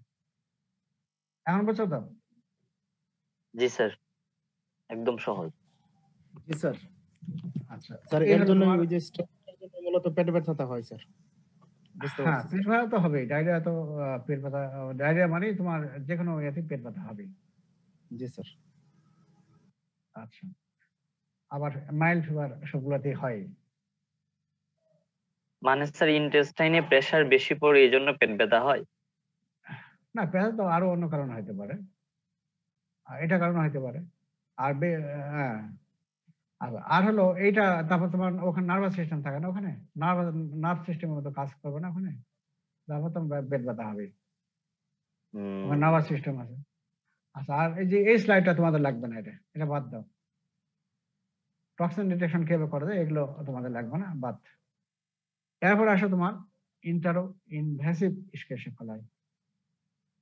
আগেরটা বললাম হলো ইন্টারো টক্সিনিক, টক্সিন তৈরি করে টক্সিনটা কিভাবে কাজ করলো ওইভাবে বলা হলো। আবার এখানে দেখো ইন্টারো ইনভ্যাসিভ, এখানে তারা টক্সিন তৈরি করবে না কিন্তু ইনভেশন করবে, তারা সেলের ভিতরে ডাইরেক্টলি প্রবেশ করবে, করে ডাইরেক্ট করবে। ওই জন্য বলা হলো ইন্টারো ইনভ্যাসিভ ইস্কেশন কলাই। ঠিক আছে? ইনভেশন কিভাবে করতেছে এরা দেখো, কোনো টক্সিন তৈরি করলো না, এবং এগুলো করে ডিসেন্ট্রি সিমিলার টু শিগুলার ডিসেন্ট্রি। এখানে আবার ডায়রিয়া থাকবে এবং এখানে ব্লাড থাকবে। শিগুলার ডিসেন্ট্রি তোমার যে ব্লাড থাকে, মিউকাস বেশি থাকে এবং ফিভার হয়। ঠিক ওই রকম শিগুলা যখন পড়বো আরো ক্লিয়ার হবে। Was a dysentery similar to Shigella dysentery because blood with fever. এবং এখানে টক্সিন তৈরি করে না, কোনো টক্সিন তৈরি করে না। তাহলে কিভাবে কাজ করবে দেখো, it invades the colonic mucosal cells by outer membrane protein. তাহলে কলোনি ওই যে তোমার ইন্টেস্টাইনাল মিউকাস কলোনি তোমার ওই যে কোলন যে আছে, কোলনের মিউকোসাল সেলের সঙ্গে আউটার মেমব্রেন প্রোটিনের মাধ্যমে বাইন্ড করলো, করে তারা সেলের ভেতরে প্রবেশ করলো, তারপরে multiply within the cell, multiply করলো, তাই তো? হ্যাঁ, তাহলে মাল্টিপ্লাই করলো, মাল্টিপ্লাই উইদিন ইন্টারসাইট। আর মাল্টিপ্লাই যখনই করবে, একটা সেলের ভেতরে যখন মাল্টিপ্লাই করবে অনেকগুলো অর্গানিজম, তখন কি টিস্যু ডিস্ট্রাকশন হবে না? তবে কি resultant tissue destruction and consequent inflammation and ulceration, যার ফলে তোমার হলো কি হবে, প্রোডাকশন সিমটম বা ব্যাসিলারি ডিসেন্ট্রি। হ্যাঁ, তাহলে এখানে কি করতেছে, এখানে তোমার হলো তারা ভিতরে ইন্টেস্টাইনে প্রবেশ করলো, করার পরে তারা বাইন্ড করবে বাই আউটার মেমব্রেন প্রোটিনের সঙ্গে বাইন্ড করলো, কলোনিক মিউকোসাল সেলের সঙ্গে বাইন্ড করলো বাই আউটার মেমব্রেন প্রোটিন। আর আগেরটা কার মধ্যে বাইন্ড করলো, টাইপ 1 তোমার হলো কলোনাইজিং ফ্যাক্টর A1 এবং কলোনাইজিং ফ্যাক্টর A2, এটা বাইন্ড করলো বাই আউটার মেমব্রেন প্রোটিন। তারপর তোমার সেলের ইন্টেস্টাইনের ভিতরে প্রবেশ করলো এবং মাল্টিপ্লাই করবে। মাল্টিপ্লাই যখনই করলো, সেখানে তোমার সেলুলার ডিস্ট্রাকশন হলো, টিস্যু ডিস্ট্রাকশন হলো, আর ডিস্ট্রাকশন হলে সেখানে কি আলসার হবে এবং ইনফ্লামেশন হবে। এবং যেহেতু তোমার আলসার হচ্ছে, তাহলে তোমার কি ডায়রিয়া যেটা হচ্ছে, তোমার ব্লাডে ডায়রিয়া হবে এবং তোমার ফিভার হবে। ক্লিয়ার এখন? জি স্যার। জি স্যার।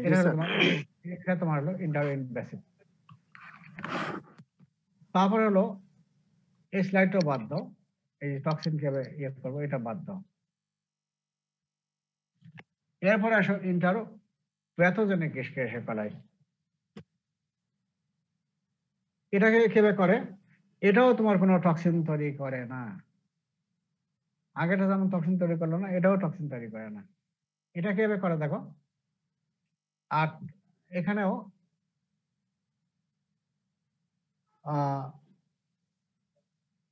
এখানে দেখো কিভাবে করে, এখানে এই তোমার স্মল ইন্টেস্টাইনে বাইন্ডিং করবে কার মাধ্যমে, bundle forming pili and outer membrane adhesion, যেটাকে বলা intimin. Bundle forming pili and outer membrane adhesion protein, যেটা বলে ইন্টিমিন, এর সঙ্গে এর মাধ্যমে তারা বাইন্ড করলো। বাইন্ড করে কি করবে, যখনই বাইন্ড করলো, বাইন্ড এমনই করে যে তোমার সিন্দাবাদের দৈত্য ছিল না, ঘাড়ে চড়ে আর ঘাট থেকে নামবে না, তাই না? এই ফোর্সটা দেখছো, ঠিক ওইরকম এমন ভাবে বাইন্ডিং করবে, সেখান থেকে ছাড়বে না, এবং যেখানে বাইন্ড করবে সেই সেলগুলাকে করে কি টাইট অ্যাডারেন্স অফ ইন্টারভেনশন করে টাইটলি, এবং টাইটলি অ্যাডারেন্স করার পরে কি হচ্ছে দেখো, মজার ঘটনা, যার সঙ্গে বাইন্ড করলো তাকে একবারে ভ্যানিশ করে দেবে। চিন্তা করছো, ইন্টারেস্টিং ঘটনা না? এফেসিং রিলেশন। আর যখন ভ্যানিশ করলো, সেখানে তোমার কি ছিল, কি থাকে, ভিলাই থাকে, ভিলাই থাকে না, মাইক্রোভিলাই থাকে, তাই তো? মাইক্রোভিলাই থাকে, মাইক্রোভিলাইয়ের কাজ কি, ওখানে মাইক্রোভিলাই থাকে, সেগুলো লস হয়ে গেল, এবং যার ফলে formation of cup like structure. এখন মাইক্রোভিলাইয়ের কাজ কি, ওয়াটার অ্যাবজর্পশন করা, তাই না? অ্যাবজর্পশন করবে বেশি বেশি। কিন্তু এখানে যেহেতু অ্যাবজর্পশন হচ্ছে না, মাইক্রোভিলাই লস হয়ে গেল, তাহলে ইন্টেস্টাইন থেকে তারা ওয়াটার অ্যাবজর্পশন হতেই দেবে না। Loss of absorptive capacity of water by the microvilli. তাহলে কি হবে, ইন্টেস্টাইনে তোমার ওয়াটার থেকেই গেল, যার ফলে তোমার হবে সেলুলার পারমিয়াবিলিটি, যার ফলে তোমার হলো ওয়াটারি ডায়রিয়া উইদাউট মিউকাস। তাহলে এখানে কি হলো, এরা যখন সেলের ভিতরে প্রবেশ করলো, মানে ইন্টেস্টাইনে প্রবেশ করলো, স্মল ইন্টেস্টাইনের যে মিউকোজা তার সঙ্গে বাইন্ড করবে কার মাধ্যমে, আউটার মেমব্রেন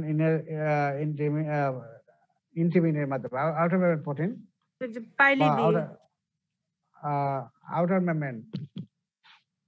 মেমব্রেন হলো তোমার, এই টার্মটা খালি খেয়াল রাখো, বা বাইন্ডিং যদি তোমার টার্মও খেয়াল না থাকে, ডাইরেক্ট বাইন্ড করলো এটুকু তোমাদের বললো, আমরা অতটা মাইন্ড করি না, ঠিক আছে। আর তোমাদের এমবিবিএস লেভেলে অতটা না জানলে হবে, ডিপ্লোমা তারা অবশ্যই জানবা, তবে লিখলে মার্কটা বেশি হবে। তো খেয়াল রাখবে কি হবে, আমি পরে আবারও এটা আলোচনা করতেছি। তাহলে বান্ডিল পাইলাইটের নাম হলো বান্ডিল ফর্মিং পাইলাইট, এবং আউটার মেমব্রেন অ্যাডহেসিভ যেটাকে বলে ইন্টিমিন, এর মাধ্যমে বাইন্ড করলো, তাই তো। বাইন্ডিং গুলো কি টাইটলি অ্যারেঞ্জ করলো, এবং যেখানে অ্যারেঞ্জ করলো সেখানে তারা একবারে ইফেক্ট করে দিল সেই সেলটাকে। তাহলে ইফেক্ট করলো, আর সেখানে যেহেতু মাইক্রোভিলাই আছে, মাইক্রোভিলাইটা লস হয়ে আছে, আর মাইক্রোভিলাই লস হয়ে গেলে কি, ওয়াটার অ্যাবজর্পশন কমে যাবে, ওয়াটার অ্যাবজর্পশন কমবে, উপরন্ত সিক্রেশনটা হয়ে থাকবে, সিক্রেশন কিন্তু হবেই, আরো সেল তো থাকে, ওগুলো মাধ্যমে সিক্রেশন হবে। আর যেগুলো তোমার, যেখানে তোমার যে ইয়ে হলো, তো যার ফলে কি ইন্টেস্টাইনে তোমার ওয়াটার পরিমাণ বেড়ে গেল, যার ফলে তোমার ডায়রিয়া হবে, ঠিক আছে। জি স্যার। এগুলো তো জিনিস কিন্তু দেখতে কঠিন মনে হয় স্যার, দেখতে কঠিন মনে হয়, ওই জন্য তো ক্লাস মানে করলে মানে সোজা হয়ে যায়। তারপরে এই স্লাইডটাও বাদ দাও, এটাও প্রয়োজন নাই। এরপরে এসো ইন্টারো হেমোরেজিক স্ক্লেরোসিস কলাই। আমরা অলরেডি 3টা পড়লাম কিন্তু, আর একটা পড়ি, এটাই মেইন এবং এটা বড়। এগুলো প্রতিটাই কিন্তু তোমাদের যে রিটেন আসে, ভাইবাতে আমরা তো ধরবো না, এগুলো রিটেনে কিন্তু আসবে। কোনটা রিটেনে আসবে 4টার মধ্যে বলা যায় না। এই ইন্টারো হেমোরেজিক স্ক্লেরোসিস কলাই এর আরেকটা নাম হলো ভ্যারোটক্সিনিক স্ক্লেরোসিস কলাই, ভিটিইসি, ঠিক আছে। এটা আরো একটা নাম হলো ভ্যারোটক্সিজেনিক স্ক্লেরোসিস কলাই। এবং স্যার আইডেন্টিফিকেশনটা লাগবে না স্যার এটারও? না, আচ্ছা। ইন্টারো হেমোরেজিক স্ক্লেরোসিস কলাই পরে হচ্ছে সাইটোটক্সিন, টক্সিন তৈরি করে, সেলের ভিতরে যেহেতু কাজ করে, এই জন্য বলা হচ্ছে সাইটোটক্সিন, কল্ড ভ্যারোটক্সিন। টক্সিনের নাম হলো ভ্যারোটক্সিন। ভ্যারোটক্সিন কেন বলা হলো, এখানে আসো। It is called vairotoxin because this toxin produces irreversible cytopathic effect on vero, that means monkey tissue culture cells, a cell line that develops from African green monkey kidney cells. আফ্রিকাতে যদি animal kingdom পড়ে থাকো, তখন দেখবা যে কত ধরনের পশু পাখি, সেখানে এক ধরনের বানর আছে, সেটা হলো গ্রিন কালার, ওগুলো গ্রিন মাঙ্কি। হ্যাঁ, ঠিক আছে। মাঙ্কির ওগুলোর আরেক নাম হলো, মাঙ্কির আরেক নাম হলো ভ্যারো। হ্যাঁ, তো ওই গ্রিন মাঙ্কি থেকে, গ্রিন মাঙ্কি যে কিডনি আছে সেখান থেকে টিস্যু নিয়ে আমরা কালচার করি, এখানে টিস্যু কালচার। এই ভাইরাস দেখো, তোমার আমরা যখন ভাইরাস পড়ো তখন দেখবা যে আমরা যে এতদিন যে কালচার মিডিয়া পড়লাম, এই কালচার মিডিয়া গুলোতে তারা গ্রো করে না, ওদের জন্য কিন্তু টিস্যু কালচার করা হয়, ঠিক আছে। এই সেলগুলোও কিন্তু তোমার এই যে African green monkey kidney cell, এখানে টিস্যু নিয়ে ওর মধ্যে কালচার করা হয়, তাহলে সেখানে গ্রো করবে, এবং যে টিস্যুতে গ্রো করলো সেই টিস্যু করবে কি সাইটোপ্যাথিক ইফেক্ট করে। মানে সাইটোপ্যাথিক মানে হলো যে সেলের যে নর্মাল যে মরফোলজি, এটাকে তারা চেঞ্জ করে দেবে, এটাকে বলে সাইটোপ্যাথিক ইফেক্ট। আমরা যখন ভাইরোলজি পড়বো তখন আরো ক্লিয়ার হবে সাইটোপ্যাথিক ইফেক্ট হলে কি কি হয়, তখন আমরা বিস্তারিত জানবো। এবং এটা হয় ইরিভার্সিবল। তোমরা প্যাথোলজিতে অলরেডি পড়ছো যে রিভার্সিবল আর হলো রিভার্সিবল ইনজুরি এবং ইরিভার্সিবল ইনজুরি পড়ছো না? পড়ছো? জি স্যার। জি স্যার। ওটা মানে তো ইরিভার্সিবল মানে কি আর ওই আগের ইয়াতে ফিরে আসবে না, তাই স্যার তো? হ্যাঁ স্যার, ইনজুরিটা পার্মানেন্ট স্যার, এটা মানে Permanent. রিভার্স করে। রিভার্স করে না। তাহলে ইরিভার্সিবল সাইটোপ্যাথিক তোমার ভ্যারো বা monkey kidney tissue culture cell which is developed from African green monkey kidney cell, এই জন্য বলা হয় ভ্যারোটক্সিন। এটা আরেকটা নাম হলো শিগাটক্সিন, শিগালাইক টক্সিন। কি জানো, এই যে শিগালা আমরা বললাম না, শিগালা আমরা যখন পড়বো তখন ওর 4টা স্পেসিস, তার মধ্যে মেইন হলো শিগালা ডিসেন্ডি টাইপ 1, সেটা টক্সিন তৈরি করে, ওর নাম হলো শিগাটক্সিন। এবং এই শিগাটক্সিন এবং এই যে ভ্যারোটক্সিনের কাজ মোটামুটি সিমিলার, যার ফলে ওর আরেকটা নাম হলো শিগালাইক টক্সিন। ওকে ডাইরেক্ট বলা হয় শিগাটক্সিন বললাম না, ওরা হলো শিগালাইক টক্সিন। তাহলে এই যে ইন্টারহিউম্যানিক ইস্কেলেশন কলায় যে টক্সিন তৈরি করতেছে, দুটো নাম, একটা ভ্যারোটক্সিন আর একটা হলো শিগালাইক টক্সিন। ভ্যারোটক্সিন কেন বলা হচ্ছে যে African green monkey kidney cell kidney cell একে গ্রো করতেছে এবং তার সেলটাকে ইরিভার্সিবল কি সার্টিফাইড এফেক্ট করতেছে। আর একটা হলো শিগাটক্সিন, যে শিগালাইসিন টাইপ 1 যে শিগাটক্সিন তৈরি করে, এর সঙ্গে সিমিলারিটি আছে, ওই জন্য বলা হয় শিগালাইক টক্সিন। আচ্ছা, এখন এইটুকু না বললো না জানলেও হবে তোমাদের জন্য এমবিবিএস লেভেলে, পড়ে রাখা ভালো, পরীক্ষায় যত আসে, পরীক্ষা আসে এইখানে পড়িও। বিশেষ করে যে মাঙ্কি কিডনি সেল, এটা ভ্যারোটক্সিন, এটা জানিও। এখন এই যে ভ্যারোটক্সিন বা শিগালাইক টক্সিন, এই যে এই যে ইন্টারহিউম্যানিক টক্সিন, এর কিন্তু অনেকগুলো সেরোটাইপ আছে, তার মধ্যে তোমার এই টক্সিনটা মেইনলি করে 0157H7 দ্য মোস্ট কমন, এই স্ট্রেনটাই মেইনলি তোমার এই টক্সিন তৈরি করে। এইটা খেয়াল অবশ্যই রাখতে হবে। অফ দ্য ইনস্ক্রিপশন করা serotypes that produce verotoxin 0157H7 is the most common, এইটাই তোমার এই যে ভ্যারোটক্সিন তৈরি করে।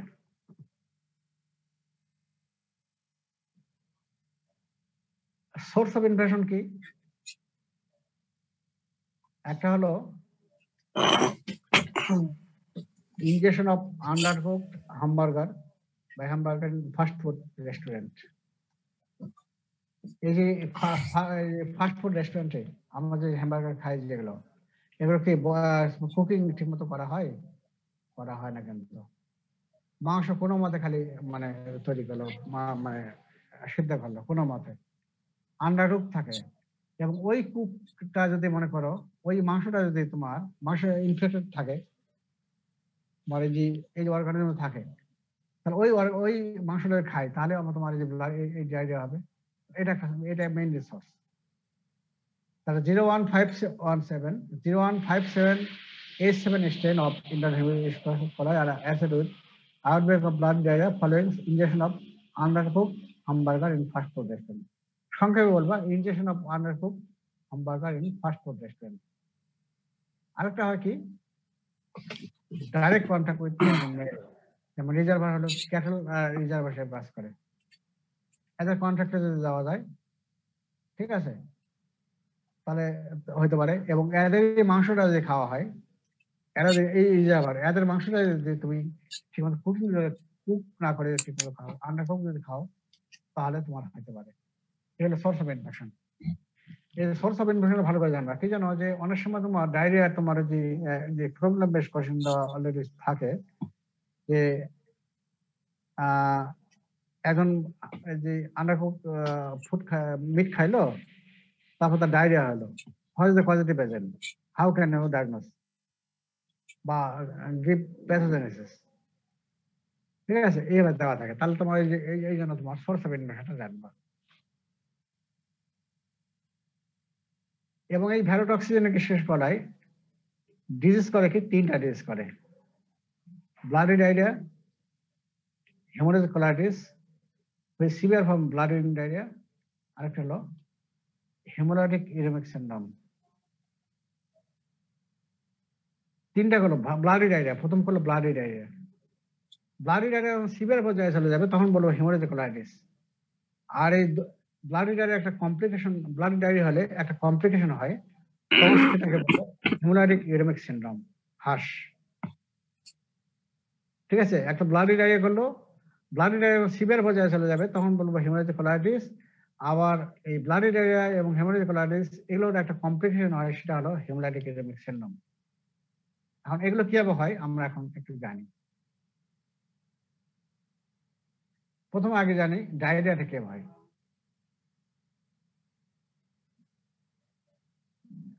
প্রথম তোমার অর্গানিজম খাইলাম, তারপরে সেটা ভিতরে ইনজেকশন গেল, ভ্যারোটক্সিন তৈরি হলো।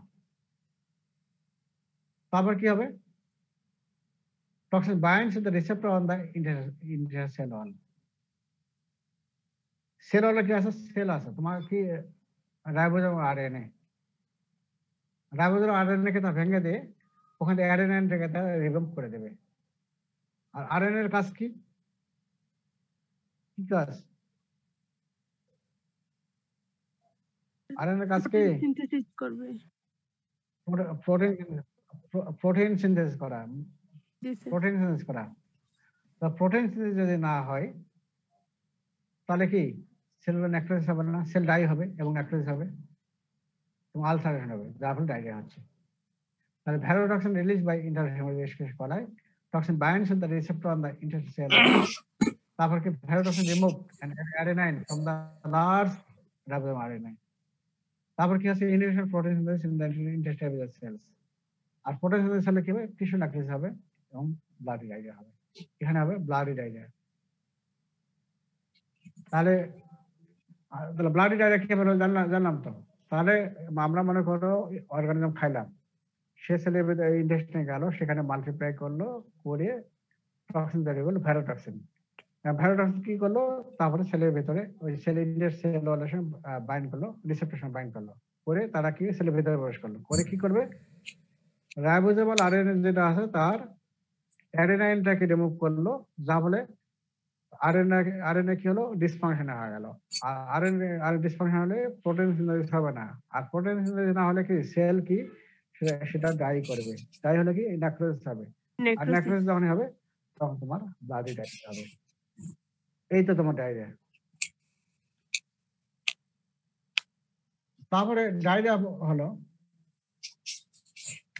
ডায়রিয়ারই একটা কমপ্লিকেশন। আমি আগে কি বললাম? Haemolytic uraemic syndrome. এখন ইন্টেস্টে ওই টক্সিনটা যতক্ষণ বন্ধ তোমার ইন্টেস্টে থাকলো তখন বন্ধ সে হলো, তখন সে হলো কি হেমোরেজিক কোলাইটিস, তাই তো? আবার এই টক্সিনটা যখন তোমার সিস্টেমিক সার্কুলেশন চলে গেল, চলে গিয়ে তখন বিভিন্ন অর্গানে চলে যাবে, বিশেষ করে তোমার কিডনিতে চলে যাবে। তখনই তোমার করবে তোমার হলো হেমোলাইটিক ইউরেমিক সিনড্রোম। কিভাবে করে এখন দেখাচ্ছি। ওই ঠিক আগের মতোই mechanism. Some patient with bloody diarrhea caused by intrahemolytic ischemia coli বা ভ্যারোটক্সিন ischemia coli mainly এটা 0 না, এটা O 157H7 strain also have a life-threatening complication called hemolytic uremic syndrome which occurs when Shiga toxin enters into the blood stream. এই টক্সিনটা যখন blood স্ট্রিমে যখন প্রবেশ করলো, ঠিক আছে, আমি আগে বললাম তোমাদের ল্যাঙ্গুয়েজে লিখিও, ঠিক আছে, ব্লাড স্ট্রিমে তারা প্রবেশ করলো, করার পর কি হলো? এবং এই যে হেমোলাইটিক ইউরেমিক সিনড্রোম আর কি করে? এই তোমার একটা তো তোমার এই ইন্টারো হেমোলাইটিক ইschemia coli মেইনলি তোমার ও 157H স্ট্রিম করে, পাশাপাশি আরেকটা করে তোমার শিগেলার ডিসিন টাইপ 1। এই দুটো তোমার হলো করে। এখন প্যাথোজেনেস কি হয়েছে ভাই? এখন এই যে হেমোলাইটিক ইউরেমিক সিনড্রোম, এটা সিনড্রোমের তিনটা তোমার ফিচার থাকবে। একটা হেমোলাইটিক অ্যানিমিয়া থাকবে, থ্রম্বোসাইটোপেনিয়া হবে এবং অ্যাকুট রেনাল ফেলিওর। দেখো এখানে তোমার নাম থেকে দেখো হেমোলাইটিক, তার মানে কি আরবিসি কে লাইসিস করতে, তার মানে হেমোলাইটিক অ্যানিমিয়া হচ্ছে, তাই তো। ইউরেমিয়া, ইউরেমিয়া কখনো হয় কিডনি যখন ফেলিয়ার হয় তখন হয় না ইউরেমিয়া। এখানে কি এখন রেনাল ফেলিয়ার আসছে, এই জন্য বলা হচ্ছে এখন রেনাল ফেলিয়ার। আর থ্রম্বোসের পেনে হয়। এই তিনটা এখন কেন হচ্ছে এখন দেখো।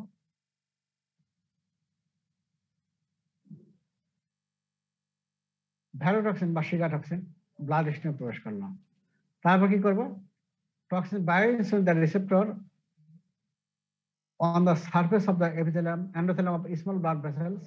That means কোন blood vessel, glomerular capillary, and on the surface of the kidney epithelial cell.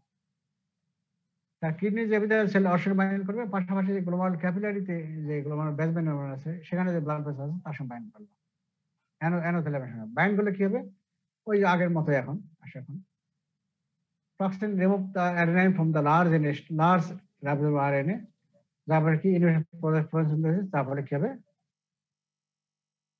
death of endothelial cells of small blood vessels, যার ফলে কি টিস্যু নেক্রোসিস হলো, যার ফলে টিস্যু নেক্রোসিস হলো, তাই তো। এখন দেখো যখন ওখানে টিস্যু নেক্রোসিস হলো, ব্লাড ভেসেল ওখানে কি নেক্রোসিস কার হলো, স্মল ব্লাড ভেসেল, তাই তো। যখন ব্লাড ভেসেল ওখানে নেক্রোসিস হলো, ক্ষুদ্র ক্ষুদ্র ছিদ্র হবে, ক্ষুদ্র ক্ষুদ্র ছিদ্র হলে সেখানে কি হবে, ওখান থেকে তোমার ব্লিডিং হবে না, হবে তো নাকি? জি স্যার, হবে স্যার। জি স্যার। কারণ ওখানে তোমার আরবিসি যখন পাস হবে, আরবিসি যখন যেহেতু পাস হবে তখন কি হবে, ওই ছিদ্রটা খুব ছোট হয়, ছোট ছিদ্র হওয়াতে আরবিসি যখন পাস হবে আরবিসি তখন ডিস্টর্টেড হবে, আরবিসি গুলো তখন ভেঙে যাবে, ওগুলোকে বলে সিস্টোসাইট। তোমার হেমোলাইটিক অ্যানিমিয়া পড়ছে, আরবিসি ভেঙে যাবে, হ্যাঁ, ভেঙে গেলে হবে কি তখন তোমার হলো হেমোলাইটিক অ্যানিমিয়া হলো। এখন ওই জন্য বলা হচ্ছে micro angiopathic haemolytic anaemia. Micro যে ওই যে স্মল ব্লাড ভেসেল যে ইয়ে হলো লাইস হলো, ওই জন্য বলা হচ্ছে micro angiopathic haemolytic anaemia, which the red cell passing through the damaged area become grossly distorted and then lysis. তারপরে যখন তোমার এই একটা জায়গায় যখন ব্লিডিং হয় তখন কি হয়, সেই ব্লিডিং স্টপ করার জন্য তোমার কি কে আসে, তখন প্লাটলেট আসে, তাই না। তখন গোটা বডিতে তখন প্লাটলেট তখন ওই জায়গায় তখন চলে আসবে তাকে ব্যাকআপ দেওয়ার জন্য। যখন চলে আসলো তখন কি হবে, শরীরের সব প্লাটলেট তখন তোমার এই যে কিডনিতে চলে আসলো, তখন বডিতে তখন কি থ্রম্বোসাইটের মানে হবে না, হবে স্যার। হবে না। জি স্যার, হবে স্যার। এই জন্য তোমার থ্রম্বোসাইট বাড়লো। Thrombocyte occurs because platelet adhere to damaged endothelial surface, ঠিক আছে। আরেকটা কি হলো, death of the kidney epithelial cells leads to renal failure। তাহলে আমরা এখন বুঝলাম যে তিনটা হলো, একটা হলো হেমোলাইটিক অ্যানিমিয়া হলো, আরেকটা হলো থ্রম্বোসাইট হলো, আরেকটা হলো রেনাল ফেলিয়ার হলো। তাহলে প্যাথোজেনিটার আরেকভাবে পড়ি তাহলে প্রথম হলো কি, ওটা তোমার ডিস করে তোমার ভ্যারোটক্সিনিক এসকেশন কলায় বা ইন্টারো হেমোরেজিক এসকেশন কলায় তোমার ডিস করে তিনটা, একটা হলো ব্লাডি ডায়রিয়া, তোমার কি করে হেমোরেজিক কোলাইটিস, এবং আরেকটা কি করে হেমোলাইটিক ইউরেমিক সিনড্রোম, ঠিক আছে। ব্লাডি ডায়রিয়া যখন সিভিয়ার ফর্মটা হয় তখন তাকে বলবো হেমোলাইটিক ইউরেমিক সিনড্রোম, আর যখন এটার কমপ্লিকেশন আকারে দেখা দেয় ওটা হলো হেমোলাইটিক ইউরেমিক সিনড্রোম, তিনটা। এখন ব্লাডি ডায়রিয়া এটা কিভাবে হচ্ছে, এখন এটা দেখি। আমরা অর্গানিজম খাইলাম, তাই তো, খাওয়ার পরে কি হচ্ছে, সে ইন্টেস্টাইনে গেল, সেখানে গিয়ে সে মাল্টিপ্লাই করলো এবং টক্সিন তৈরি করলো, টক্সিন নাম হলো ভ্যারোটক্সিন বা শিগালাইক টক্সিন, তাই তো। এখন টক্সিন তখন কি করলো, ইন্টেস্টাইনাল মিউকোসা সেলের সঙ্গে বাইন্ড করলো এবং শরীরের ভেতরে প্রবেশ করলো। তারপর তারা কি করবে, সেখানে রাইবোজোমাল আরএনএ কে তারা ভেঙে দিয়ে সেখানে অ্যাডেনাইন কে রিমুভ করবে, যার ফলে রাইবোজোমাল আরএনএ ইনঅ্যাক্টিভ হলো, যার ফলে কি হচ্ছে, সেখানে প্রোটিন সিনথেসিস হচ্ছে না, প্রোটিন সিনথেসিস না হওয়ার জন্য সেল ডাই হচ্ছে, যার ফলে আলটিমেটলি কি হচ্ছে, টিস্যু নেক্রোসিস হচ্ছে, আর টিস্যু নেক্রোসিস যখনই হচ্ছে তখন হবে ডায়রিয়া, যেটা হচ্ছে তখন সেটা হলো ব্লাডি ডায়রিয়া। এই ব্লাডি ডায়রিয়া যখন সিভিয়ার পর্যায়ে যাবে তখন বলবো হেমোরেজিক কোলাইটিস। তাহলে ডায়রিয়ার মেকানিজম বললাম, তাই তো? এরপরে ওই যে টক্সিনটা যখন ইন্টেস্টাইন পর্যন্ত থাকলো তখন এই পর্যন্ত ডায়রিয়া হলো বা হেমোরেজিক কোলাইটিস হলো। এখন যখন সে অ্যাবজর্পশন হয়ে যখন সিস্টেমিক সার্কুলেশন চলে গেল তখনই হবে হেমোলাইটিক কিউরিক সিনড্রোম। ওটা কিভাবে হবে? যেহেতু সিস্টেমিক সার্কুলেশন চলে গেল তখন সে সেখান থেকে চলে যাবে সে কিডনিতে। কিডনিতে গিয়ে সে কি করবে? সেখানে কিডনি এপিথেলিয়াল সেলস এবং গ্লোমেরুলার ক্যাপিলারি আর এন্ডোথেলিয়ামের সঙ্গে তারা বাইন্ড করলো। বাইন্ড করলে কি হবে? সেখানে তারা সেলের ভিতরে প্রবেশ করলো এবং ওইখানে আবার কি করবে? তারা আবারও রাইবোজোম আরএনএ কে ভেঙে দিল, দিয়ে আরএনএ কে রিমুভ করলো। তারপরে কি সেখানে প্রোটিন সিনথেসিস হলো না, নেক্রোসিস হলো। এবং নেক্রোসিস কার নেক্রোসিস হলো? ওই স্মল ব্লাড ভেসেল, জি sir. Small blood vessel capillary, সেখানে নেক্রোসিস হলো। নেক্রোসিস এবং ওটা হলো কি? নেক্রোসিস হলে কি হবে? সেখানে ব্লিডিং হবে এবং ওই যেগুলো পোরগুলো হলো, পোরগুলো খুব ছোট্ট ছোট্ট। এখন এই যে ওই পোর দিয়ে যখন তোমার ব্লিডিং হবে তো আরবি সাইজটা একটু সামান্য বড় হবে। আরবি তখন ওখানে অনেকগুলো আরবি তখন চলে যেতে থাকবে, তখন কি হবে? আরবিসি, তো আরবিসি গুলো ডিস্টর্টেড হবে, আঘাত পাবে। স্যার এই নেক্রোসিসটা কি স্যার গ্যাংগ্রিন নেক্রোসিস নাকি স্যার? হ্যাঁ স্যার ওই যে নেক্রোসিসটা হইলে পরে যে স্যার ব্লিডিংটা হয় স্যার, ওইটা কি মানে হচ্ছে গ্যাংগ্রিন নেক্রোসিস মানে নেক্রোসিস নাকি স্যার? তোমার নেটটা মানে একটু খারাপ আছে, মানে সাউন্ডটা স্পষ্ট বোঝা যাচ্ছে না। না স্যার, বললাম যে এখানে যে স্যার নেক্রোসিসটা হওয়ার পরে স্যার হচ্ছে ব্লিডিংটা হচ্ছে। হিমোলাইটিক অ্যানিমিয়া হচ্ছে এখানে।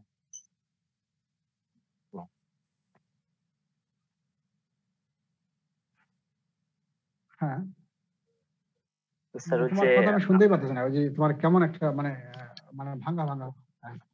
না স্যার, আমি বলতেছি স্যার নেক্রোসিস হইলে পরে স্যার ব্লিডিংটা হচ্ছে স্যার, এটা কি টাইপের নেক্রোসিসের মধ্যে পড়তেছে স্যার?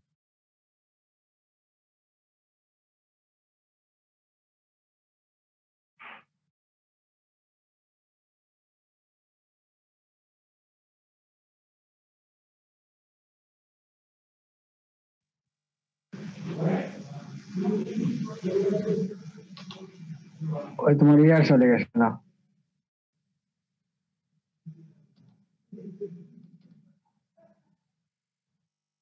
এখনো আসে? হ্যালো, জি স্যার। জি স্যার। এখন বলো দেখি কোশ্চেন কে বললো? এখন বলো। ওই যে তোমার এটা নেটটা হ্যাঁ খারাপ স্যার, ওই ছিল। যে নেক্রোসিসটা স্যার হচ্ছে মানে ব্লিডিং যে হচ্ছে স্যার, এটা কি টাইপের নেক্রোসিসটা স্যার এটা জানতে। তোমার কি কি জায়গা আছে বলো দেখি? স্যার হচ্ছে কোয়াগুলেটিভ, লিকোফেক্টিভ, তারপর হচ্ছে Cassius, fat necrosis, gangrene necrosis, মানে আরো কয়েকটা আছে স্যার, মানে এই কয়েকটা হচ্ছে আর কি। না এটা গ্যাংগ্রেনও হচ্ছে না। গ্যাংগ্রেন এটা কোনটা বলবো? এটা কোয়াগুলেটিভ স্যার, কোয়াগুলেটিভ। হ্যাঁ কোয়াগুলেটিভ। ওই যে প্লেটলেট আসে যে কোয়াগুলেটিভ হতে পারে। স্যার কোয়াগুলেটিভ হবে স্যার। কোয়াগুলেটিভ আমার মনে হচ্ছে না, আর এখানে তোমার নেক্রোসিস হচ্ছে, তোমার ব্লাড পাচ্ছে না।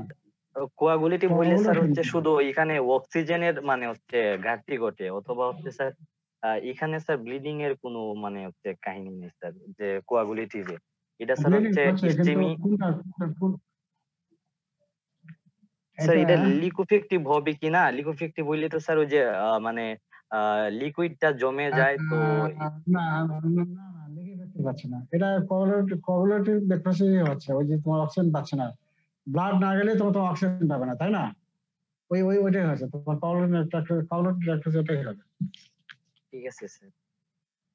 এখন এখানে দেখো, তাহলে তোমার হলো কিডনি এপিথেলিয়াল সেলের সঙ্গে গেল, ওখানে তোমার কিডনি এপিথেলিয়াল সেলের বাইন্ড করলো, পাশাপাশি তোমার গোমার ক্যাপিলারি এর সঙ্গে বাইন্ড করলো, করে তারা ভিতরে প্রবেশ করলো, আরএনএ কে তারা রিমুভ করলো, রাইবোজোম আরএনএ ভেঙে দিয়ে আরএনএ কে রিমুভ করলো, যা বলে আরএনএ নন ফাংশনিং হয়ে গেল, পটাশিয়াম দিস হবে না, তাহলে ন্যাকটিস হলো, তাই তো? তারপরে ন্যাকটিস হওয়ার ফলে কি হবে, সেখান থেকে ব্লিডিং হবে এবং সেখানে যে ক্যাপিলারি যেগুলো তোমার ন্যাকটিস হলো খুব ছোট্ট ছোট্ট, ওই ছোট্ট পথে যদি আরবিসি অনেকগুলো যদি পাস হতে থাকে তাহলে সেখানে আরবিসি গুলো কি হবে, আরবিসি গুলো কি হবে, তখন সেখানে লাইসিস তোমার তোমার প্রথম হবে ডিস্টর্টেড, তারপর সেগুলো যখন ডিস্টর্টেড হবে এবং আলটিমেটলি লাইসিস হবে। লাইসিস হলে লাইসিক সেলকে আমরা কি বলি, সিস্টোসাইট বলি, ঠিক আছে?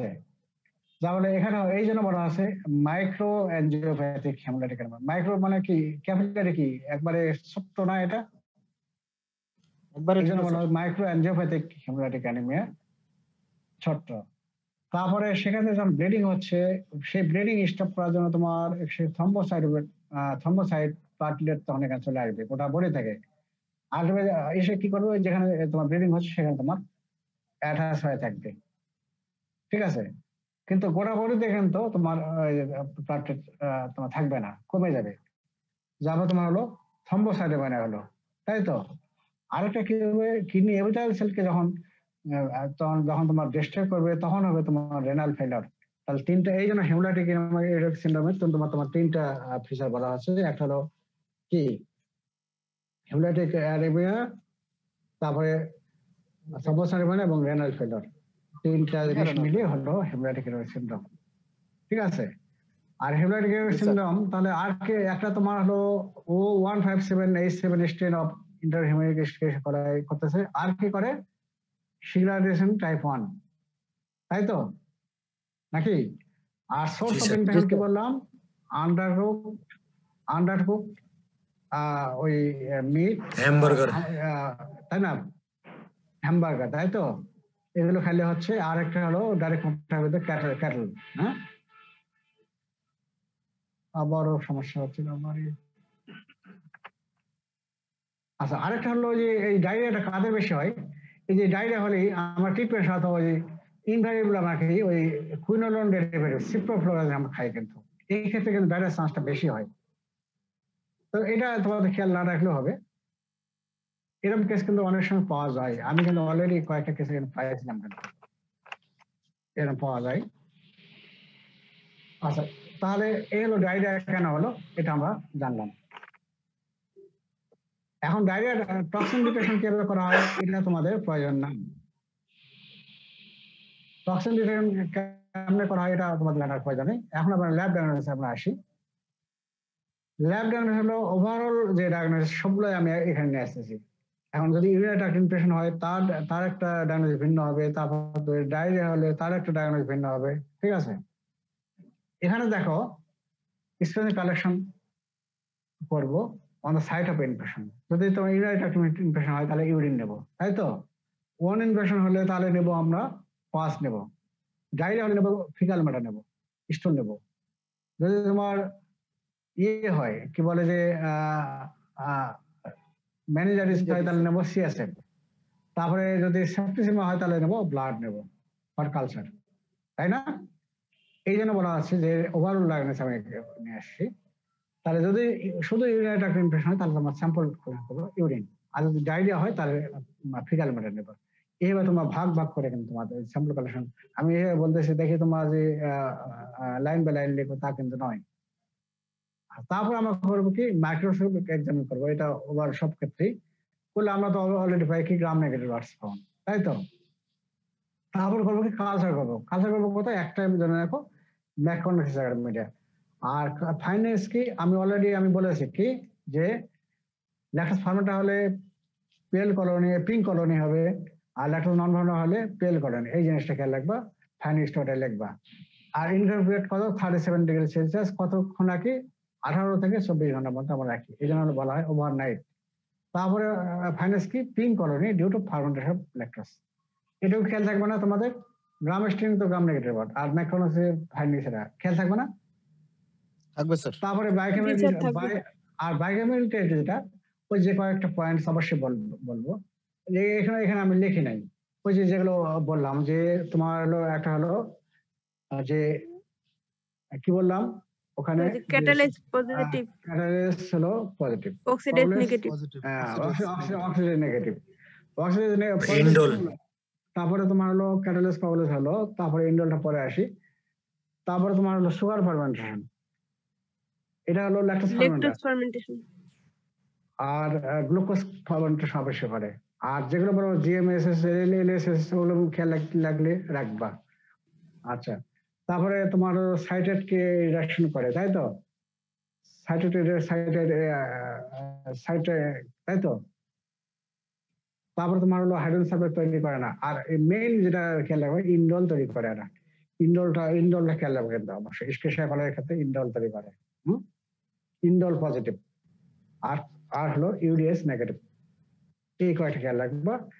আর যে ডায়রিয়ার ক্ষেত্রে বললাম না, এই ডায়রিয়ার 5টা স্টেন বললাম না, এই 5টা কিন্তু এগুলো দ্বারা আমরা কনফার্ম হতে পারে না। আমি এমনি জানি যে ইস্কেশিয়া কলা হইতে পারে, কিন্তু স্পেশাল ডায়াগনোস করার জন্য তখন আরো কিছু পরীক্ষা করতে হয়। এই যেমন তোমার যে বিভিন্ন যে তোমার স্লাইড যেগুলো আমি দেখাইলাম না, ওগুলো তোমার খেয়াল রাখতে পারবে না। ওগুলো আমরা এখানে করি না, এগুলো স্পেশাল কিছু ল্যাবরেটরিতে হয়, রেফারেন্স ল্যাবরেটরিতে হয়, বাংলাদেশেও হয় না। আর কিছু কিছু ক্ষেত্রে হয়, যেমন আইসিডিডিআর হয়, অন্যান্য জায়গায় এগুলো হয় না। ঠিক আছে, যা হলো তোমাদেরকে ওগুলো আমি পড়তে নিয়ে করলাম, ওগুলো পড়িও না।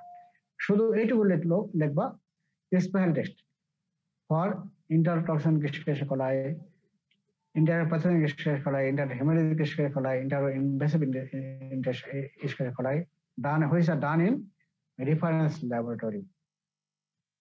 তবে ইউরিনারি ট্র্যাক্ট ইনফেকশন ক্ষেত্রে এই যে নিচের 5 নম্বরটা বলা যাবে না। ইউরিনারি ট্র্যাক্ট ইনফেকশন অত আমরা ডায়রিয়াজেনিক ইস্কেশিয়া কোলাই নিয়ে আসবো না। ঠিক আছে, শুধু ডায়রিয়াজেনিক ইস্কেশিয়া কোলাই ক্ষেত্রে শুধু তোমার এটা নিয়ে আসবো। ঠিক আছে,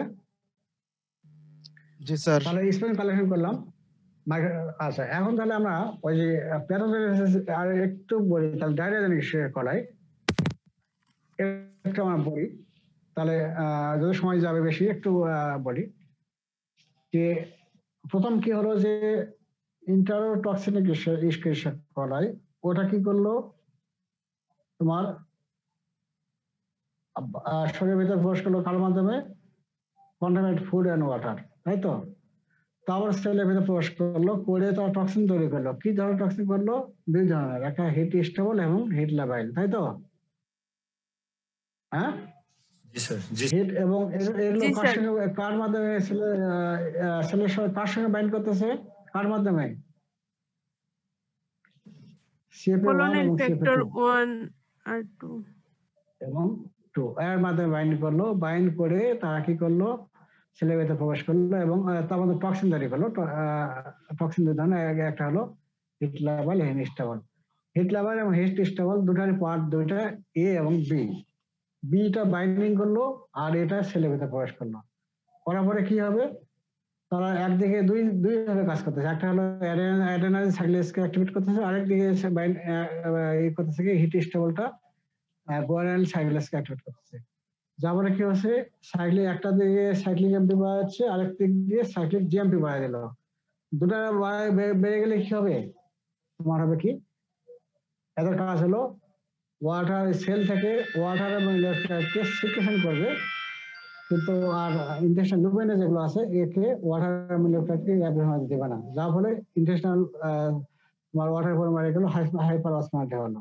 আর যখন এই ওয়াটার পরিমাণ কন্টেন্ট যখন বেড়ে গেল, ওয়াটার স্ট্রেচিং হবে। আর স্ট্রেচিং হলে ব্যথা তো হইতে পারে, তোমার সেখানে নার্ভকে তোমার করতেছে। একটা স্ট্রেচিং হলে ওয়াটার ইন্টেস্ট ওয়ালকে তোমার ওখানে চাপ দিচ্ছে, যার ফলে ব্যথা হতে পারে। তারপর ওখানে নার্ভাস সিস্টেম আছে, সেখানে চাপ দিচ্ছে, ব্যথা হবেই। তো ওটা আমাদের মেন না। মেন হলো যে তাহলে ওখানে তো স্ট্রেচিং হওয়ার পরে মশিনটা বাড়া দেবে, যার ফলে তোমার ডায়রিয়া হলো। এবং এখানে যেহেতু তোমার সেলকে লাইসেন্স করলো না, সেলের কোনো এফেক্ট নাই, যাবে এখানে শুধু ওয়াটার ডায়রিয়া হবে। ঠিক আছে, তাহলে এখানে বাইন্ডিং হলো, বাইন্ডিং ফ্যাক্টরটা খেয়াল রাখবো, সেটা হলো CFA1 এবং CFA2 এর সঙ্গে বাইন্ড করলো। আর টক্সিনটা খেয়াল রাখবো, তাহলে খেয়াল থাকবে। পরের স্টেপে কি হলো? ইন্টারো ইনভেসিভ ইস্কেশিয়া কোলাই। ইন্টারো ইনভেসিভকে ইনভেশন করতেছে। প্রথম বাইন্ড করলো ইন্টেস্টাইনে গিয়ে বাইন্ড করলো কার মাধ্যমে? কি আউটার মেমব্রেন প্রোটিন নাকি? জি স্যার। প্রোটিন এর মধ্যে বাইন্ড করলো, বাইন্ড করে সেলের ভেতরে প্রবেশ করলো, করে ওরা কি ওখানে মাল্টিপ্লাই করবে। মাল্টিপ্লাই করলে কি হবে, সেল যে সেলে মাল্টিপ্লাই করবে সেটা কি সেলটা লাইসিস হচ্ছে, মারা যাচ্ছে, Destruction. যার ফলে কি লোকাল ডিস্ট্রাকশন হচ্ছে এবং নেক্রোসিস হচ্ছে, তাই তো। যার ফলে তোমার কি হচ্ছে, মানে যার ফলে তোমার হলো সেখানে মাইক্রোবিলাই নষ্ট হয়ে যাবে। The bloody না, diarrhea. এগুলো নষ্ট হয়ে যাবে স্যার। ওখানে হবে মাইক্রোবিল এখানে হচ্ছে না, মাইক্রোবিল আরেকটা জায়গায়, এখানে এখানে ডায়রিয়া হচ্ছে এখানে, ঠিক আছে। এটা হলো ধরো ইনভেসিভ, এটা ইন্টার ইনভেসিভ। আর তোমার যেটা বলে সেটা হলো ইন্টার প্যাথোজেনিক। আর আর ইন্টার প্যাথোজেনিক হচ্ছে এখানে তোমার বাইন্ড করতেছে বাই কার মাধ্যমে, একটা বান্ডিল ফর্মিং Outer membrane. এবং আউটার মেমব্রেন প্রোটিন। বা বান্ডিল ফর্মিং না খেয়াল রাখতে পারো, পাইলাই খেয়াল রাখো, পাইলাই এবং আউটার মেমব্রেন Intimin. ইন্টিমিন ওর মধ্যে বাইন্ড করলো, বাইন্ড করে তারপরে এবং কি করবে, এখানে টাইটলি অ্যাটাচ করবে এবং যেখানে টাইটলি অ্যাটাচ করবে তাদেরকে ইফেক্ট করে দেবে একবারে, করলে সেখানে মাইক্রোবিলাই লস হচ্ছে। আর মাইক্রোবিলাই যদি লস হয় তাদের ফাংশন কি, ওয়াটার Absorption করতে পারবে না। ওয়াটার অ্যাবজর্ব করতে পারবে না, উপরন্তু আর বাকি সেলগুলো যেগুলো থাকবে সেগুলো থেকে ওয়াটার সেল ফরমেট বাড়া দেবে, সেল তোমার সিক্রেশন হবে। আর বেশ মেইনলি এটাই ওয়াটার অ্যাবজর্পশন হতে দেবে না, যা ফলে তোমার ওখানে ডায়রিয়া হবে, এখানে এবং এখানে ওয়াটার ডায়রিয়া হলো, তাই তো। তাহলে এটা হলো ইন্টারো প্যাথোজেনিক চিকিৎসা করে। তাহলে তিনটা তোমার হলো তো, একটা বাইন্ডিং করলো, বায়ু হলো টক্সিনিক করলো, আউটার তোমার হলো কি টাইপ CFP1 এবং CFP2 এর মাধ্যমে। আর টক্সিন তৈরি করলো ইন্টারো কি দুটা, একটা হলো ইন্টারটক্সিনিক এবং কি বলে হিটলাবাইল এবং হিটস্টাবল, দুটা, তাই তো। জি স্যার। আর জি, আচ্ছা স্যার। এই তিনটা আমি হলো এখন তোমার হলো ভ্যারোটক্সিনিক কলায়, ওটার আরেকটা নাম হলো ইন্টারো হেমোরেজিক কলায়। ওটা কি করলো, ভ্যারোটক্সিন তৈরি করলো, ওটাকে ভ্যারোটক্সিন বলা হয়। আরেকটা বলা হয় শিগালাইক টক্সিন। ভ্যারোটক্সিন কেন বলা হয়, যে African kidney, green monkey kidney নিয়ে ওখানে টিস্যু কালচার যে করা হয়, তাহলে ওই কিডনির মধ্যে তারা ইরিভার্সিবল ইফেক্ট করবে, সার্ভাইভাল ইফেক্ট করবে, এই জন্য বলা হয় ভ্যারোটক্সিন। আর আরেকটা শিগালাইক টক্সিন কেন বলা হয়, যে শিগালা ডিসেন্ট্রি টাইপ 1 ও একটা টক্সিন তৈরি করে, শিগা টক্সিন, ওর কাজ দুইটার কাজ একই, যা ফলে এটাকে বলা শিগালাইক টক্সিন। এবং এই ভ্যারোটক্সিন বা শিগালাইক টক্সিন যেটাই বলো না কেন, এটা তৈরি করতেছে কি, তোমার ডায়রিয়া করতেছে, তিনটা রিলিজ করতেছে, একটা ডায়রিয়া, তারপরে তোমার হলো এবং source of Hemorrhagic colitis. Diarrhoea, haemorrhagic colitis, Hemorrhagic colitis, হেমোলাইটিস। আর সোর্স অফ ইনফেকশন কি হলো, তোমার হলো আন্ডারকুক Hamburger. আরেকটা হলো direct contact with the cattle, তাই তো, দুইটা সোর্স। আর মেইনলি করে করে কোন স্ট্যান্ডটা করে, O157 এই স্ট্যান্ডটা মেইনলি করে। আচ্ছা, এখন এরা করে ভ্যারোটক্সিন তৈরি করলো, ইন্টেস্টাইনে যখন গেল তখন তোমার হলো সেখানে তোমার সেটার সঙ্গে বাইন্ড করলো এবং সেলের ভেতরে প্রবেশ করলো। তারপরে কি করলো, তারা তোমার রাইবোজোমাল আরএনএ কে তারা কাজ করে আরএনএ কে রিমুভ করলো, যার ফলে আরএনএ তোমার কি নন ফাংশনাল হয়ে গেল এবং প্রোটিন সিনথেসিস হবে না, যার ফলে কি হবে, সেখানে সেল নেক্রোসিস হলো, যার ফলে টিস্যু নেক্রোসিস, টিস্যু ডিস্ট্রয় হলো। আর নেক্রোসিস যার ফলে তোমার হবে সেখানে তোমার ব্লাডি ডায়রিয়া হবে, এই জন্যই, তাই তো। জি স্যার। তারপরে জি, স্যার। Hemolytic anemia হবে। সিভিয়ার পর্যায়ে ব্লাডি ডায়রিয়া হলো, তখন সেটাকে বলতে হেমোরেজিক কোলাইটিস। আবার এই টক্সিনটা যখন তোমার সিস্টেমিক সার্কুলেশন চলে গেল, সেখানে চলে যাবে তোমার কিডনিতে চলে গেলে কিডনি এভিজাল সেল এবং তোমার ক্যাপিলারি, যে স্মল ক্যাপিলারি যেগুলো আছে সেখানে বাইন্ড করলো, গ্লোবাল মেমব্রেন যে ক্যাপিলারি আছে বাইন্ড করলো, করার পরে সেখানে ওই আবার আগের মতো ওখানে কাজ করে অ্যাডেনাইনকে রিমুভ করলো, আলটিমেটলি প্রোটিন সিনথেসিস হবে না এবং সেল ডাই হবে, সেখানে নেক্রোসিস হলো। হওয়ার পরে সেখানে যে পোর ফরমেশন হলো, সেখান থেকে তোমার ব্লিডিং হতে থাকবে। যখন আরবিসি গুলো, যখন পোর যত ছোট, আরবিসি অনেকগুলো চলে যাবে, তখন আরবিসি একটার সঙ্গে একটা ধাক্কা লাগে, তখন কি তখন আরবিসি ডিস্টর্টেড হয়ে যাবে। আলটিমেটলি ডিস্টর্টেড হয়ে গেলে আরবিসি লাইসিস হবে, তখন তৈরি হলো সিস্টোসাইট। যেহেতু স্মল ক্যাপিলারি হলো, এই জন্য বলা হচ্ছে মাইক্রো অ্যানজিওপ্যাথিক হেমোলাইটিক অ্যানিমিয়া। আবার যেহেতু ব্লিডিং হচ্ছে, ব্লিডিং বন্ধ করার জন্য তখন আমাদের বডি যে প্লাটলেট বা থ্রম্বোসাইট সেখানে চলে যাবে, গোটা বডি থেকে ওখানে গিয়ে ওখানে ক্যাপিলারিতে ওখানে অ্যাটাচমেন্ট করে থাকলো, যার ফলে গোটা বডিতে হলো থ্রম্বোসাইট হবে না এই কারণে। আর কিডনিতে কিডনি এপিথেলিয়াল সেলের সঙ্গে বাইন্ড করে কাজ করে সেখানে যখন নেক্রোসিস হচ্ছে তখন হচ্ছে রেনাল ফেইলার। এই তিনটা মিলেই বলা হচ্ছে ব্লাডি ডায়রিয়া। তারপরে তাহলে হচ্ছে কি মাইক্রোএনজাইমেটিক হেমোলাইটিক অ্যানিমিয়া,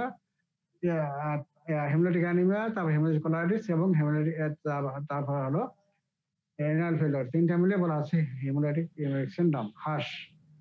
এবং এটা মেইনলি করে O157 AC7 স্টেন। এবং কার বেশি হয়, বিশেষ করে যদি ট্রিটমেন্ট ডায়রিয়া হলো তখন যদি ট্রিটমেন্ট সিপ্রোফ্লোরিন ট্রিটমেন্ট করা হয় তখন এই ক্ষেত্রে চান্স বেশি হয়।